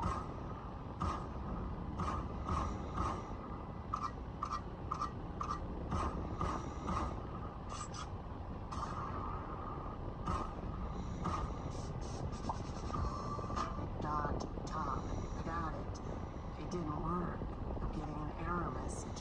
It says the requested URL cannot be located by the server. I'll be with you. I'll give you just hurry out of it with a new website. Damn. Fucking sucks.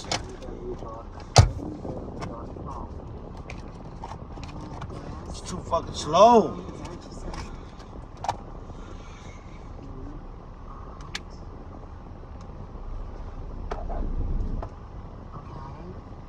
I see it. That one came through just fine. It's red and white. It says better software. Smart choice. Below that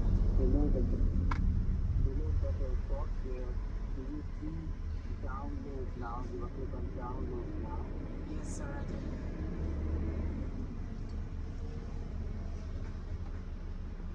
Now if you see you can do it too.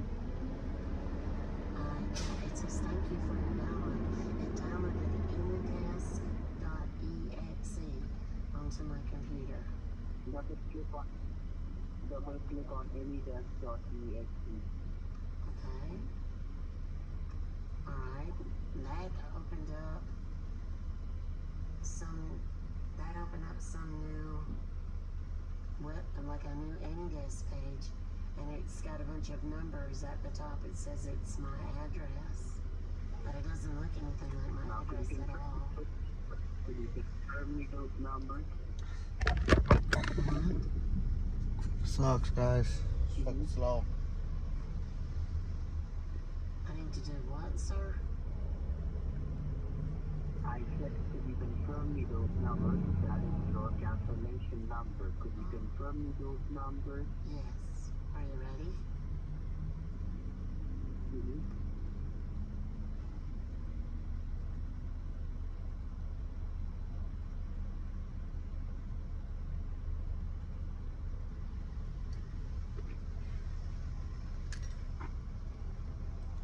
Why is it so slow today?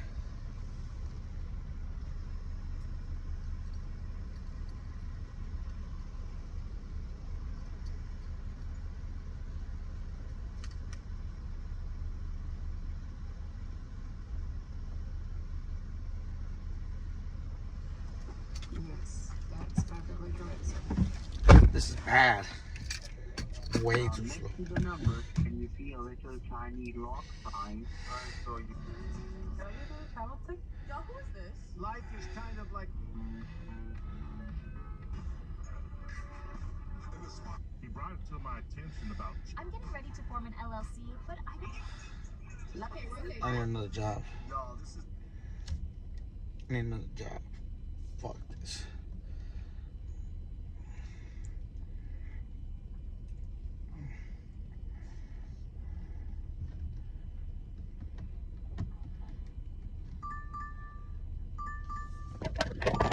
Starbucks.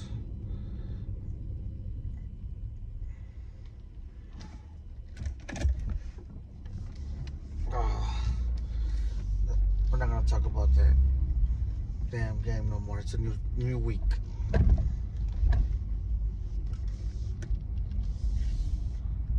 What's up, Mama Jan? Mama Jan. I thought it said James. I was like, what the fuck? I looked at it wrong. I'm tired.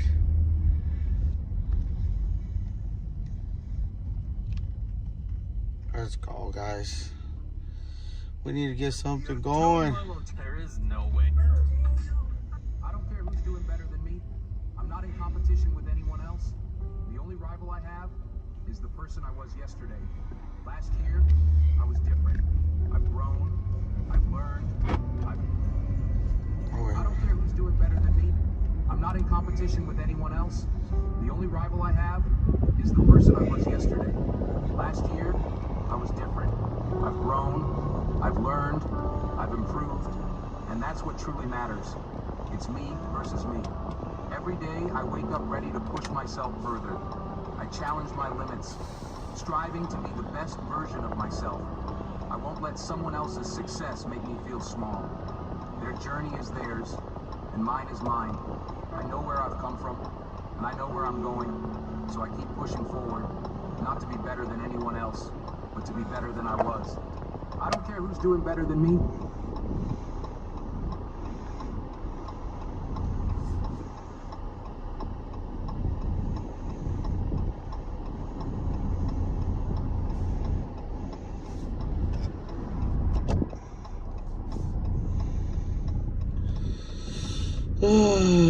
So, who's in here? So it's Rachel, Mama Jan. Who else is in here?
Why, yeah, it's updated.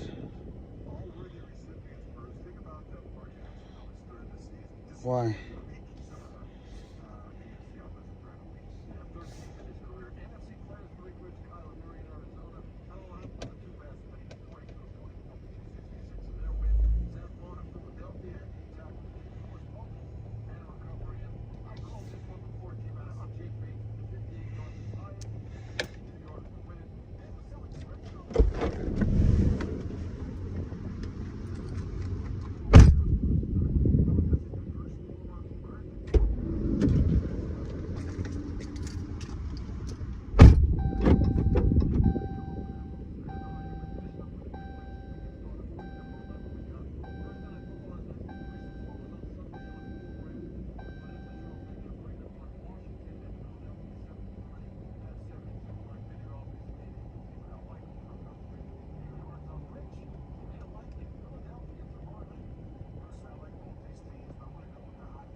But there was a comment made by an account that appeared to be that person saying, "I'm here just taking notes."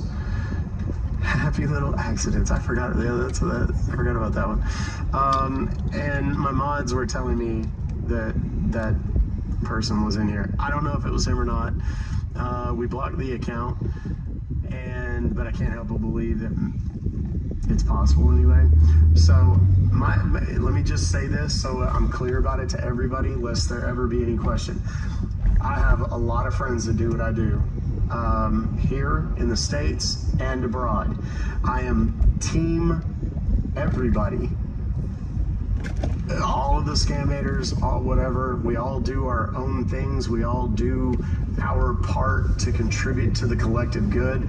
This person was a gamer who thought that they could go out and do what I do and make it successful, realized they couldn't unless they just copied literally every fucking thing I do, and then got called out for it. And I didn't say their name for the longest time. I'm probably still not gonna. It is what it is, and I was like, you know, if you want to talk to me, talk to me. Otherwise, just stay the fuck out of my lives and quit stealing my bits. You look like a fucking poser, and it's bad for what our group, what we do. And because then I've got to sit here and deal with all the questions that I'm getting. Have you seen this guy? Yes, I've seen him. I've seen him for a long time because he's doing essentially my shit. I'm 100% for anybody doing this, and I've expressed that to him. I've expressed that to everybody that's asked about it. But I do hope that that person goes and gets his own shit and stops trying to be 2.0 because everybody's viewing it that way and calling him the Wish version of me. I have told him when I started doing this and I started getting hate from everybody saying, "Oh, you're just trying to be a pierogi." No. Now, if I went out and dyed my hair blue and started doing things like pierogi does, then that would be different. That's exactly what this guy has done. Had he not been such a jerk off about it, I probably would have come in and told him a bunch of things that he's doing that are not only going to get him in trouble potentially, but that would make him a whole lot better.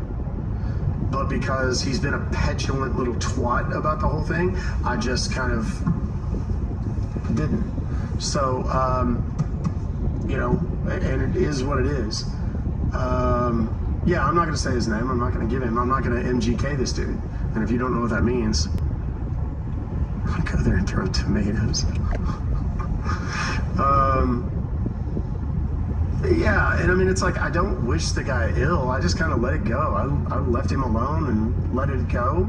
But he just continues. And if, in fact, this was him, and it could be an imposter, let's be realistic, guys. I have them. People go and try to pretend to be me and answer your questions on you know, in my comment threads and stuff like that. Surely I would think at this point that this person wouldn't actually do that. If he is, he's a bigger douche nozzle than I thought. But it's conceivable, if not altogether likely, that it's somebody else just trying to create drama and bullshit. So, you know, and I don't wish him or his, I don't know if it's his wife or girlfriend, somebody that's in there with him sometimes, I don't wish them ill will. I don't want everybody to go and stomp on their lives and do all that kind of shit. I'm not interested in that. I just basically, you know, my message to him remains the same, dude. Get some original content and quit trying to fucking be me. It'll go further for you. You'll be better if you do that. I don't go and do everything like Pierogi. I don't go and do everything like Kid Boga or Trilogy or whatever. I've kind of found my own path. And I hope that he does that. And I hope that he becomes successful. And I hope that one day he'll recognize that and maybe, you know, Ogden River. Small Dog Tommy 69 is apparently doesn't want to be here anymore. Peace out, dog. I mean, the good news is people come out, they show themselves. So, peace out, bro. Go make you another fake account. I gotta quit saying that word because that got me in trouble before. Why are they all Indian? They're not all Indian. A lot of them have a very similar accent, but remember that India, which by the way is fucking massive, you know, there's a lot of people there. Sounds a lot, you know, the accent from there sounds a lot like it does from someone from Pakistan, Nepal. Johnny, we're on 2 channels. We're on 2 apps. We're on Kick and TikTok. I'll be right back. Let me go take this coffee.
Baby Cali 702. Baby Cali 702.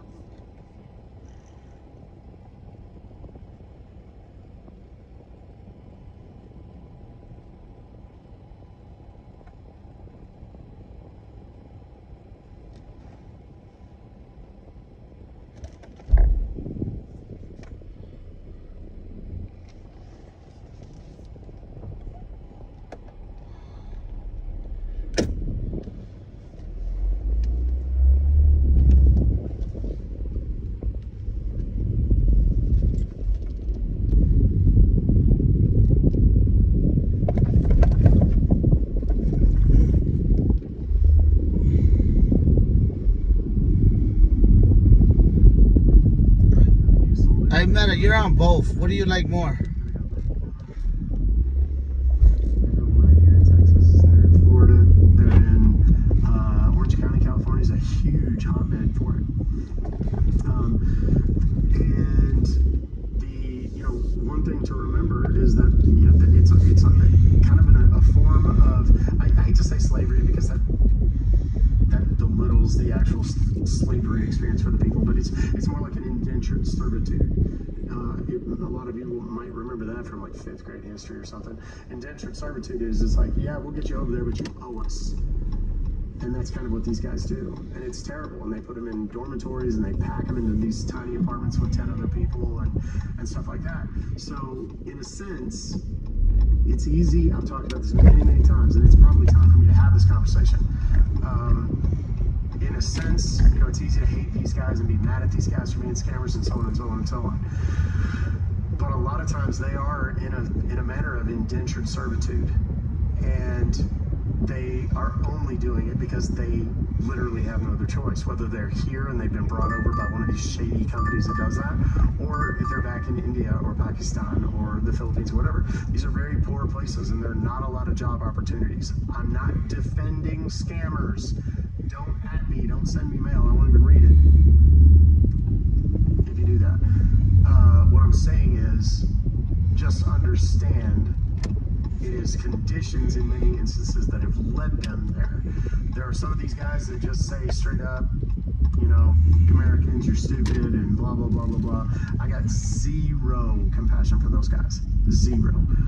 But there are people who will literally, when they realize that I've busted them and I'd have a conversation with them, they'll literally break down crying and tell me, I don't want to do this. I hate doing this. I'm ashamed. I'm blah, blah, blah, blah, blah. I don't sleep at night. It's stressful. And I'm still not making any money because they put so many demands on us and so on. You know, and if you just think of them for a moment as a human, it becomes a little bit easier to be compassionate. You know? Now the guys that are stealing hundreds of thousands of dollars most of the time, those guys don't care. And they're horrible, dreadful people at their core. But just please know that the average scammer that you talk to doesn't want to be doing it. You know, if you go out, you go to Chirac, that's Chicago for those of you that don't know, you go to some of the really nasty parts of major cities in this country, and the kids and adults that are selling $5 rocks on the corner, you know, if you ask them, is this your dream job? They're going to tell you no. But a lot of them have been brainwashed into thinking that's the only thing they'll ever be able to do. That's not unique to the United States. It happens over there in much greater numbers, and that's one of the dangers of having no middle class. You know, you got really, really rich folks, oligarchs and such, and then you have really, really poor people. And that's how a lot of it works. So I just, you know, I encourage people, try your best. I try your best to not sympathy, because that means you feel sorry for them, but empathy, a certain element of understanding for their situations. Okay? Chirac, I've been there. I know. Beekeepers on. I've seen them. Yes, I've seen beekeepers. Wait, I want to see this.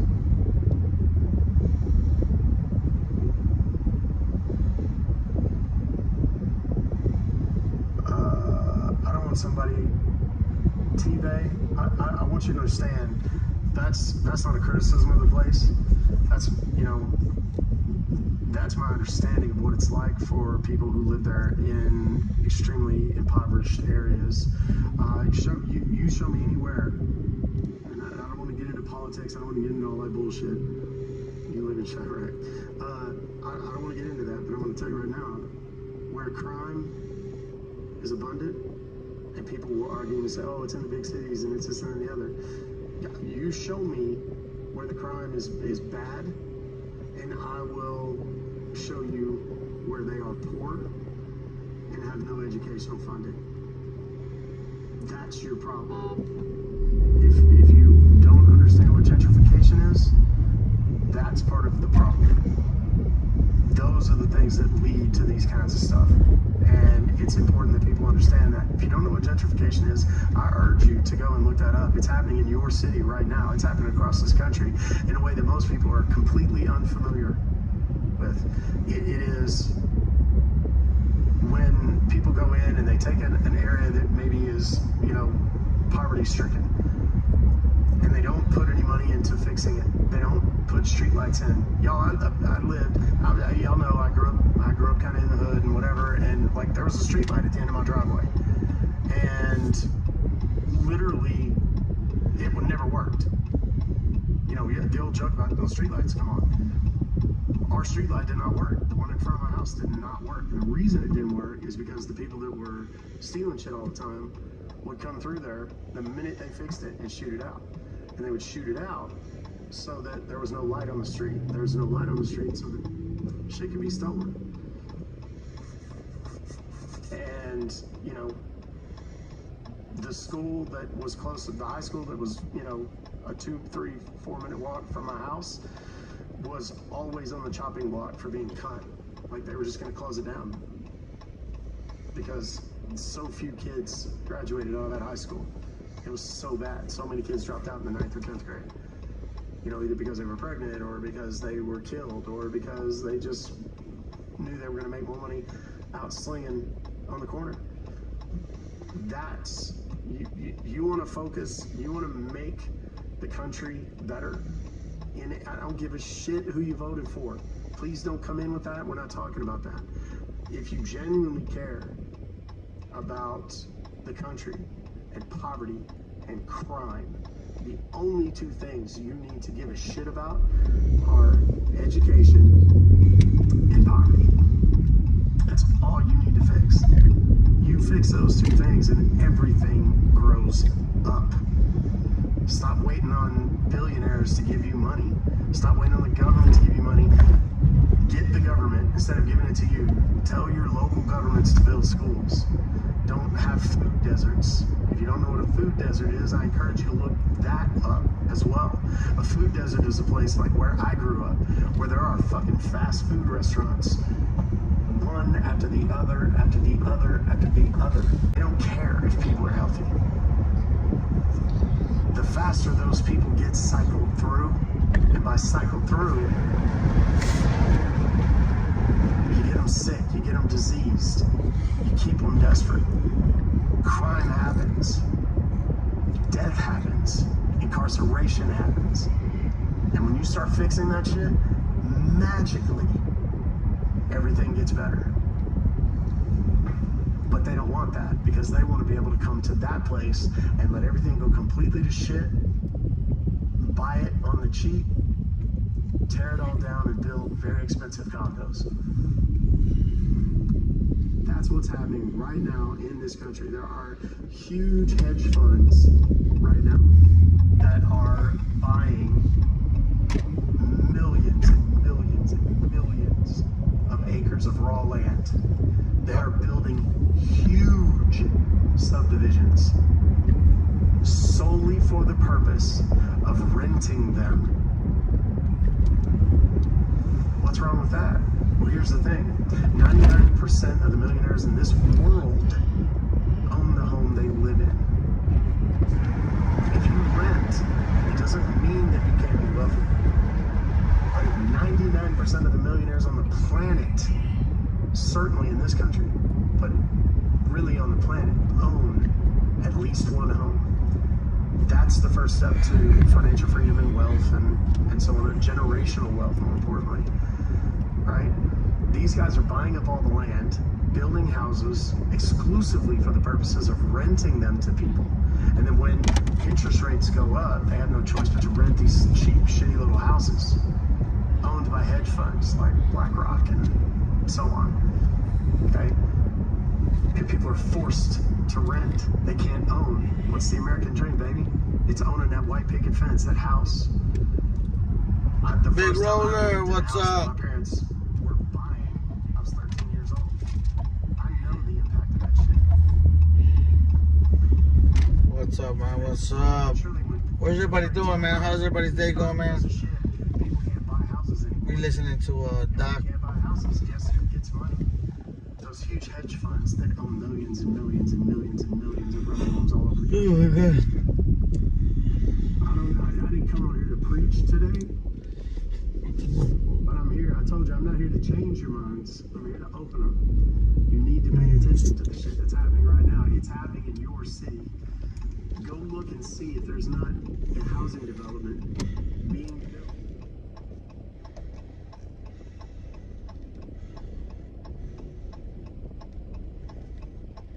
These hedge funds, or a real estate group owned by a hedge fund that is building it just to rent. Go look at how many apartments are being built right now? Why do you think that is? Because the wealthiest people own one thing above all else: real estate. And if you can't afford to buy it, you're... What are your plans for Thanksgiving? Pass out food, Rachel?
I just walked into Panera Bread thinking I was walking into a Chick-fil-A because I picked up over here noodles in the company, and now they're all right here next to each other. So literally walked into the wrong place, and I looked at the main door like, fuck, I'm in the wrong place. I'm in the wrong place. Every weekend I go see those guys. Alright, well.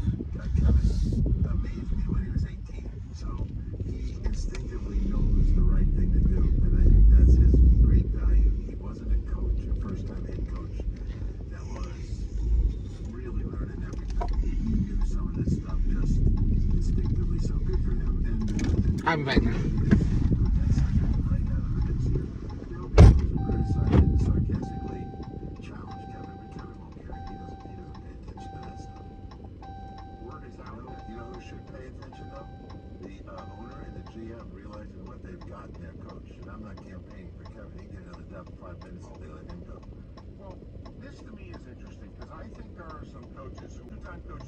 It's not going well this year.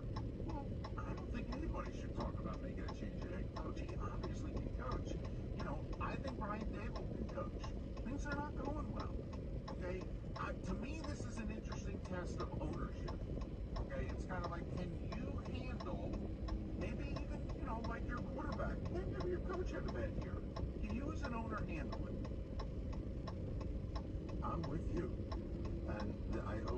back to the Steelers model. And people, you bring up the Steelers again because they are consistent.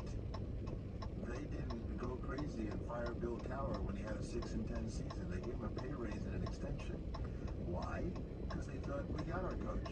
This is what we're looking for. We're very happy with him. He'll work his way out of these problems. And if more teams did that, and especially the teams that are owned by guys that were minority owners of the Steelers, who claimed they learned what stability was. Now, maybe up in Cleveland, where one of those owners is, maybe he has finally figured out stability. We'll find out, but here's the pressure point. You know this is to the listeners. The bean counter is going to walk down the hall to the owner's office and say, 22% of our luxury box people are not renewing. They don't like our coach. That's the kind of pressure that really bothers him. Oh, by the way, we have 10% no-shows at the games. And we have all right. 25% no-shows. And that should stand out to be, I don't know, $50 million. Some crazy number. So when you hear those numbers, and I had a friend who ran the luxury boxes. So, I know, I parked illegally. Right. I parked, well, not legally, just half-ass parked. And then I walk into this fucking Chick-fil-A, you know,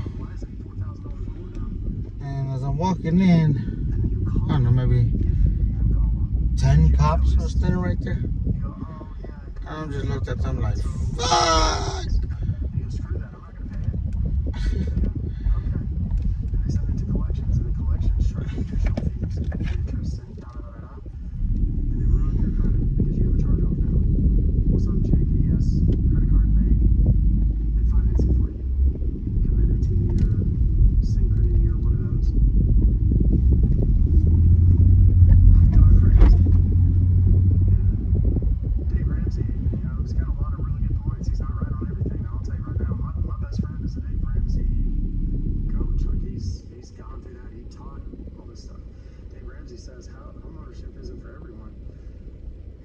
You shouldn't borrow money. I know lenders that lended Dave Ramsey shit tons, metric shit tons of money. Do not believe that shit. Not all of it. Because you show me a billionaire and I'll show you somebody that is leveraged to the gills. That's the way it works. The best thing you can ever do is pay for shit with other people's money. Ever have a private conversation when I'm not working? That's what I love to get more knowledge about. Credit cards, spending, paying. Who knows? One of these days, I don't know. I need to write me another book. I have a whole ass course that me and my best friend we're going to offer and teach. It has 40 modules on investing, borrowing, spending, lending, entrepreneurship, insurance, et cetera, et cetera, et cetera. It's massive. It's like this big. And then we kind of, both of us got into separate things. My robocall stuff took off and whatnot, but we were going to do that. And, the thing is, you got to know the rules. You just got to know the game that you're even in. Most of the people don't understand the credit game. That's why they're broke their whole fucking lives. Oh, we're going to save you money. I talked about this the other day. We're going to save you money on your car payment. How? Well, we're going to refund.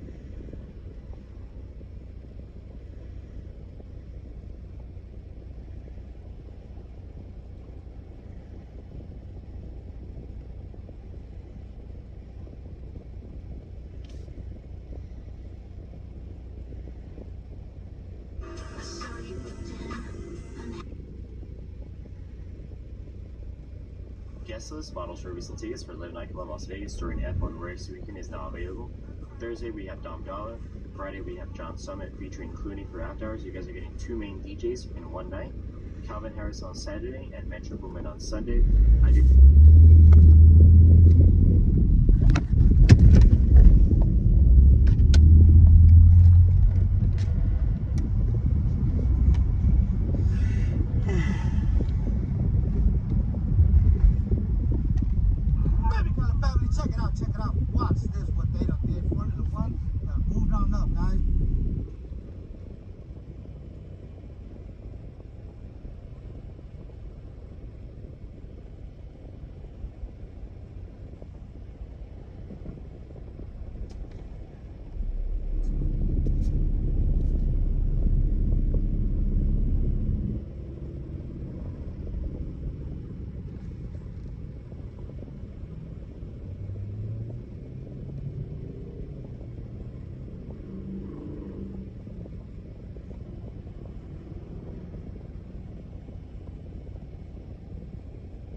Oh shit, why I got your facing me?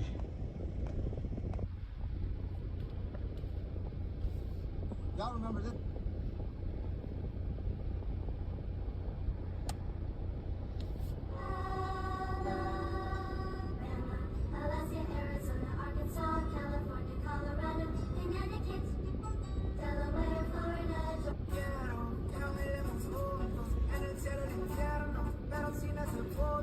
Don't get to them again. It's just sun in my eyes, or they're popping in too fast. If you guys have the answer, feel free to throw it down in the chat there. Yeah, the pools generally, it depends which property you're going to. Like today I saw, it was like either Tower 1 or 3 over at Signature on the monorail.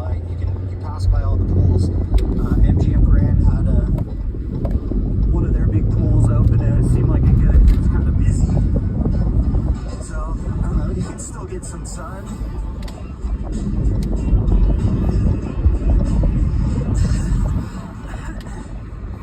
But across the way we've got Caesars, and they're trying to get their F1 stuff set up. Back to Mirage, all right. Back to Mirage. Mirage. It's a Mirage. When does F1 start? It's the 21st through the 23rd. Again, we are right outside of Harrah's and the Link Pizza Cake. You like the Link? So I was looking to see if there might be a room that it's probably not going to happen. So the way the hotel is set back. So I'll be staying at one of these properties for next week, at least one night. Got a bunch of comp rooms from Caesars, so we're going to hook that up.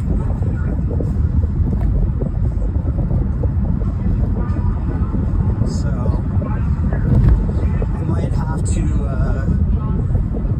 trade my Friday night for a Thursday night pass, but we'll see.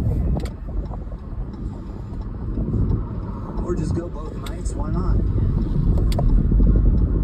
So heading into fabulous, yeah, the little area, the court, Carnival Court.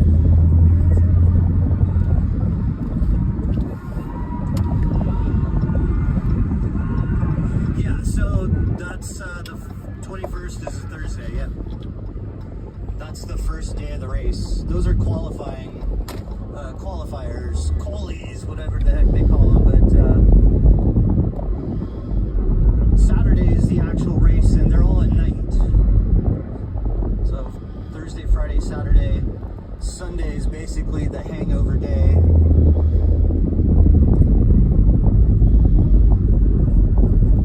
So we got I never posted a video of these guys, but we got all these characters. They were on my live a couple weeks ago.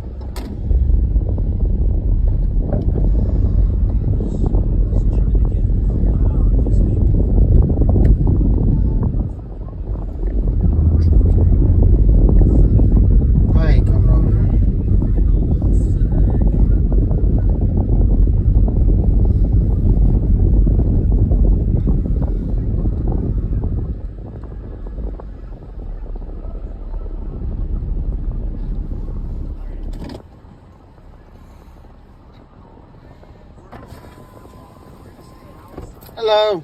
Hello. Order for Kylie? Yeah. Thank you. Maybe not a bad idea to come over here then. Because they came out to me. But I don't like being over here.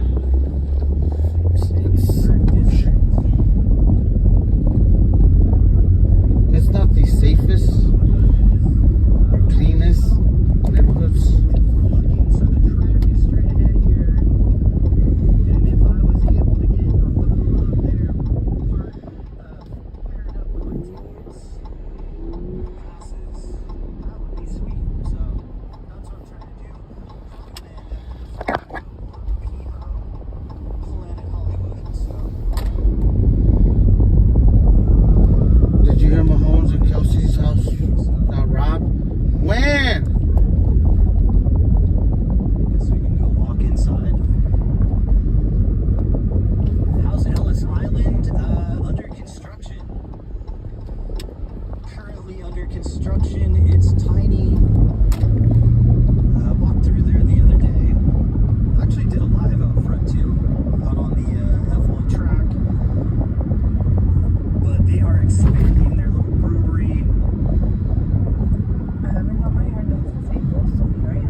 one thing I will just throw out there, Commanders fans.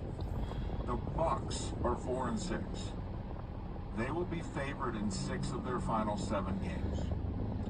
Not saying that they're going to go in 6-1 or 7-0, but the Bucs just went through their gauntlet and lost them all.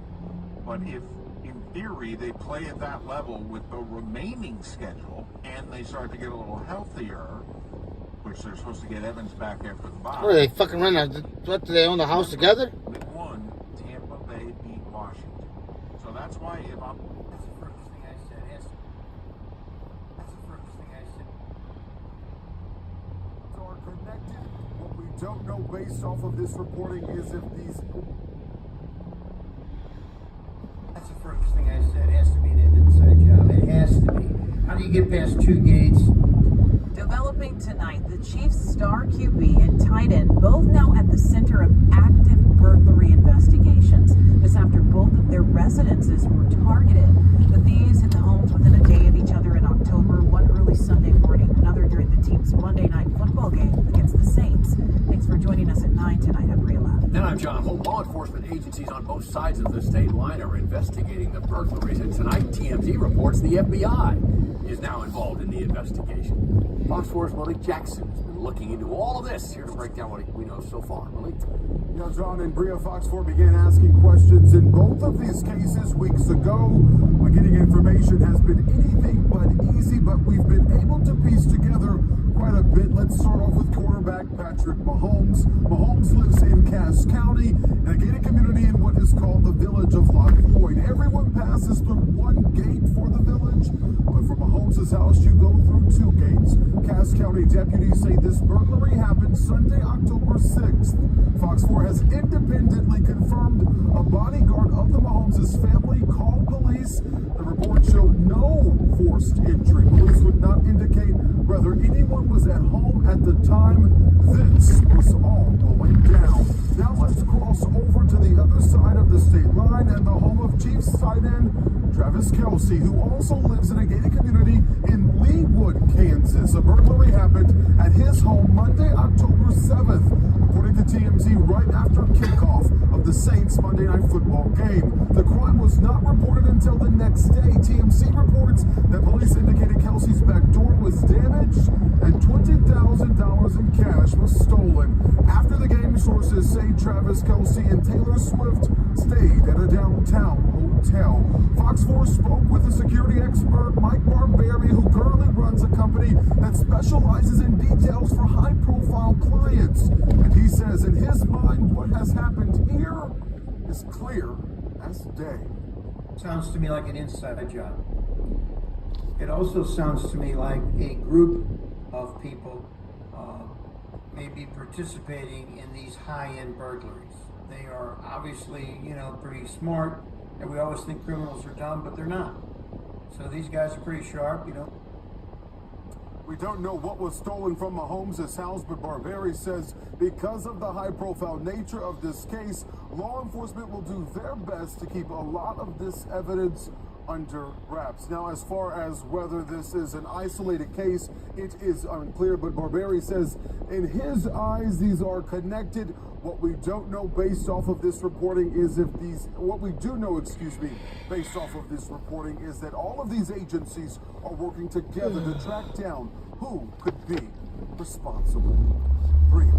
Malik Jackson in studio tonight. Malik, thank you. What if the referees didn't get paid? They went to go rob their ass.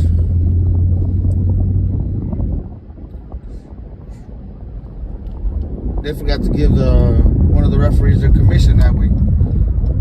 That's what happened. I've been waiting all year to say Abraham Lucas is back. I've been even waiting more than that. Me too. Yeah, for sure, bro. Tell me, and I'm hoping his return encourages even more running on the ball. You got good running backs. I like this guy a little bit when he was playing and healthy.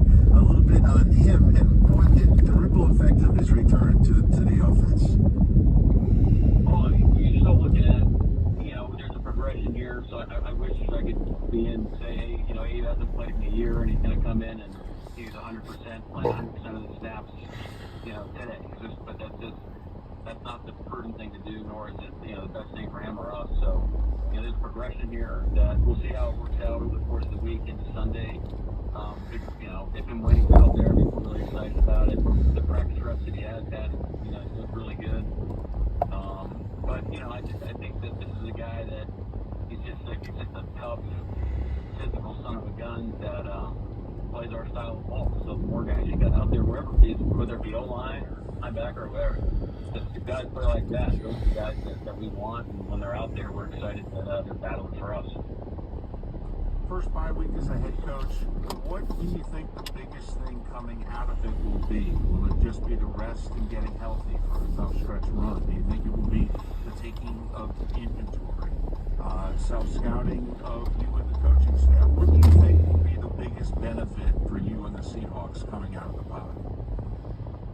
Well, I anticipated being this, and I certainly hope that this is the case, but just a really a clarity on how we need to play, the things that we need to do for us to be the team we want to be. That sounds kind of cliche, but it's like the focus. I think you had an opportunity to take more alignment with the staff and the players and a kind of a plan of attack here in the second half. And I really expect it to come to life, this week and moving forward. Last one for me, Coach, and this is a rematch game. I tell the listeners all the time, that's the uniqueness of the NFL, that we play doubleheaders basically in division. And these are grown men, and there's always more splits than sweeps. And it's because the guys that lost the first time, they're looking at it a little more critical than the other guys sometimes. You had a heck of a game the last time. Geno throws for over 300 yards. You crawl back into that thing. They were kicking field goals early. You crawl back into it. You got to 2 times you got within 1 score at the end. Your thoughts when you watch that tape again about that game? Well, like you said, I remember the environment at Lillman was just awesome, and so we got to the point there in the second half where I really felt like we were in a position to, take the lead or at least tie it up, to your point. So the game was probably closer than people might have thought, but there's a lot of things that went into the beginning of the game that we can do so much better to help ourselves out, so we're not in chase mode, in the fourth quarter. So that's really the biggest takeaway. And the guys know that the good things that we did well, and they certainly are aware of where we fell short. So you want to keep it positive and then go to work on those things where we felt like, hey, we made a poor decision here, a poor angle there, and those are the things that come back and bite you in the end in the NFL. The significance of a win over the Niners, because they're the measuring stick in that division until proven otherwise. Kind of like when you were Baltimore, I think you and the Steelers kind of were always had an eye on each other. I mean, this could be a real springboard Sunday, right? Well, it's a huge game for a lot of reasons. I think one, where we're at right now, the situation that we put ourselves in, just that it is, the 49ers. And this is a division rival, and it's such a great matchup, for so many years. And then three, it's like it's the next game. The next game is after the bye, and it's an opportunity for us to take probably a giant step forward, to your point. And I don't want to make it bigger than it is, but it is a really significant game. It is. Coach, we'll let you go. You got 2 division games in a row. We'll talk to you after the 49er game and before the Arizona game. Hopefully everyone's healthy and ready to roll off the bye week, and I expect that they probably are, so good luck to you, and we'll talk to you next week. All right, great. Thanks, guys. Appreciate it. Take care. Mike Macdonald, head coach of the Seattle Seahawks. They're 4-5, coming off the bye. Lost 5 of 6. A couple of them tough losses, like in overtime to the Rams heading into the bye, but there's the game back in the loss column. Everybody is in that division, Pat. So the division games, they're always big in the NFC West. They may loom larger than they do in most divisions down the stretch. We'll take a break, we'll come back, and we get to the phones for the first time today. David Moulton filling in for the quarterback, Jim Miller. It's a Motown Wednesday edition. Moving the chains, NFL Radio, Sirius XM 88. Queen Bee's reign had just begun. Pac, Dre, and Jay were taking hip-hop to a whole new level. It was all a dream. And everything was fly.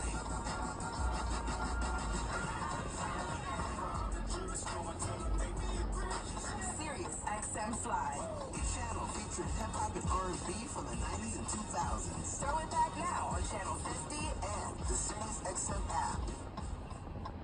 All right, Miss Linda. Going forward, all your Medicare prescriptions will be delivered. This is not just help managing your prescriptions at Walgreens. Delivered? What am I, a queen? Yes, the queen of 90-day refills. This is someone making sure you're taken care of. Get help managing your Medicare prescriptions today. This is the human kind of help. Walgreens. Exclusions and restrictions apply. See walgreens.com/pharmacy for complete details. Flo here from Progressive to tell you how you get more than great savings with us. You get customer service access through our mobile app, online chat, or by phone. That's a lot of ways I can get in touch with you. I see what's going on here. You can't name favors, but I'm your #1 customer. Actually, we offer all our customers these ways to contact us. I'm sure you give just any customer your personal company contact info. Well, you did call us more than any other customer this year. So in that sense, you are our #1 customer. Get help from Progressive through the website, app, chat, or phone. Progressive Casualty Insurance Company and affiliates. Work hard, play hard, you need a mattress that can keep up with you. So sleep like a pro with the Sleep Number Smart Bed. You can adjust the firmness for the kind of quality sleep you need to. Crazy.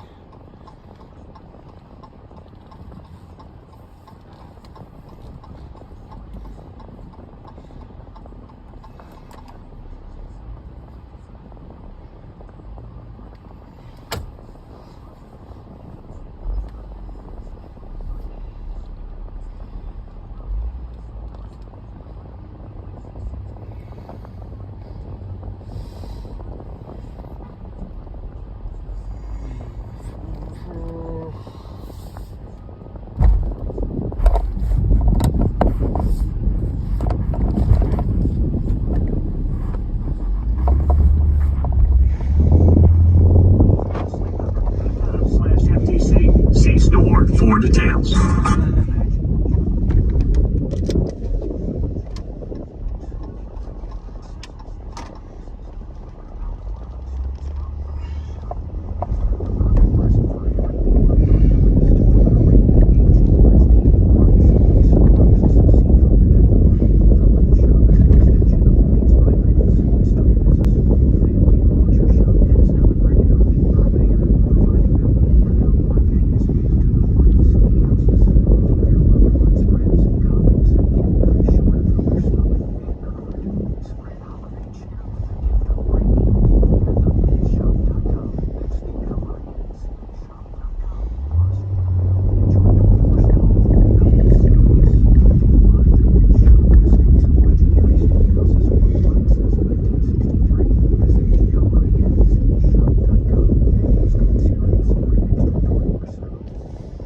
Sucks.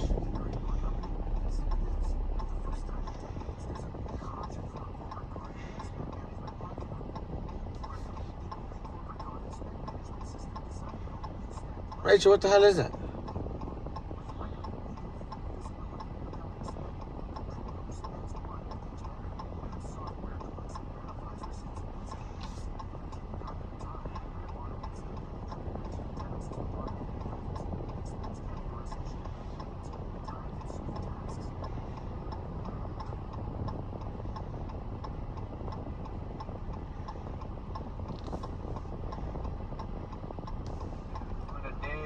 Doctor away.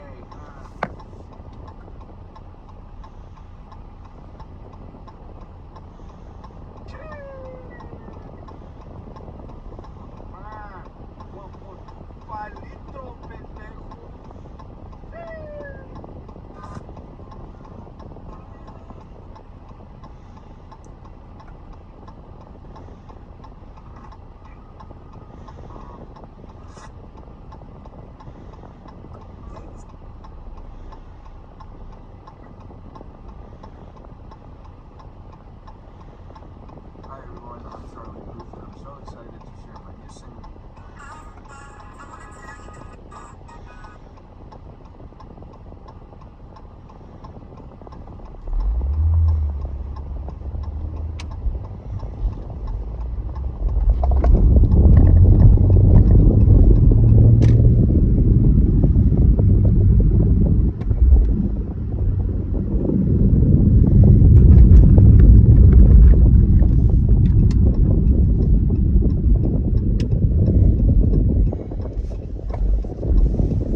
So you don't have 180 days of 30, 60, 90, 120, 150, 180. One of the ways that your credit score is calculated is over time. How many late payments do they have over time? If they have one, and it's a fluke, it's going to take your credit score for a month or two, but then it's going to start going back up pretty quickly. But if you have 30, 60, 90, 120, 150, 180, and then charged off,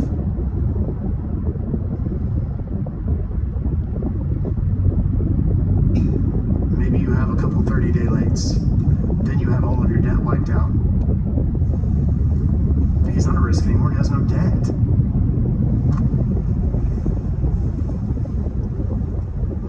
Having your credit card, it will be here next week. So again, we've got part of the track. They're getting it all barriered up here. And again, you can't walk in front of the fountains, so haven't been able to for pay it down to zero. Or do you want a credit score, a better credit score, or do you want to have zero debt? Having zero debt is ideal from a money standpoint. From a credit standpoint, you want to carry a little bit of balance. Remember that the credit scoring algorithms are designed for the banks to make money. Wait a minute, what? Yes. The bank wants to know, does he pay up his balances every month? If so, does he do it before or after the report date? After? Cool, so we get to make interest on all of his purchases every month. If you pay it off every month, you're not as attractive as a spender. Now, when you get to certain levels, like, I mean, we have an Amex, and the Amex, for those that don't know, typically, depending on the Amex you have, you may not have a limit. Like, you can just go spend whatever you want. If they've trusted you enough to give it to you based on your credit history and your capacity to pay, spend whatever you want. Just pay us at the end of the month, bro. That's how Amex works. But that's why Amex is so dangerous for so many people, because they go out and buy, they go out and buy bottle service 3 weekends in a row in Vegas or something. No, you're amazing, Sherry. Thank you. But they can't pay it off. So now they get hit with fees and interest and all this other crap, and it becomes a problem. So in a perfect world, the bank wants to see that you carry a small balance, so they make a little in interest. But also remember that every time you use a credit card, they're making somewhere between 2 and 4% from the merchant that you used it at. You go to the grocery store and use your card, they're paying 2%. You go to a liquor store, they're paying 4%. So you spend $100 at the liquor store, automatically the credit card company makes $4. Every transaction. Amex is very expensive. Typically, a lot of people don't take Amex for that reason. But your regular credit card, it's going to be 2-3% usually. So even if you pay off the bill every month, they're still making money on you. You're still valuable to them, but you're more valuable to them if you carry a balance, a slight one every month, because they're making money on interest every month too. What do you do to start your credit building from nothing? Get a secured credit card. Go to your bank, ask if they offer one. That's your best bet. If they don't, go online and find secured credit card. The way that works is you take a cash deposit, you put it down. It's a deposit to secure your line of credit. So if you give them $300, they give you a $300 line of credit. That way, if it's kind of like the car dealerships I talked about earlier, the car dealership pays for it at auction. Whatever they pay for it, that's going to be your down payment. They don't give a shit what else happens. So that they're covered no matter what. That's how secured credit cards work. They'll have a decent interest rate, 9% or something, but that's where they make their money. If you default, they've already been paid for the full amount. That is just interest and penalties. Alright guys, I'm gonna end the live for a little bit. We'll be back in about an hour or so. Secured credit cards are the easiest thing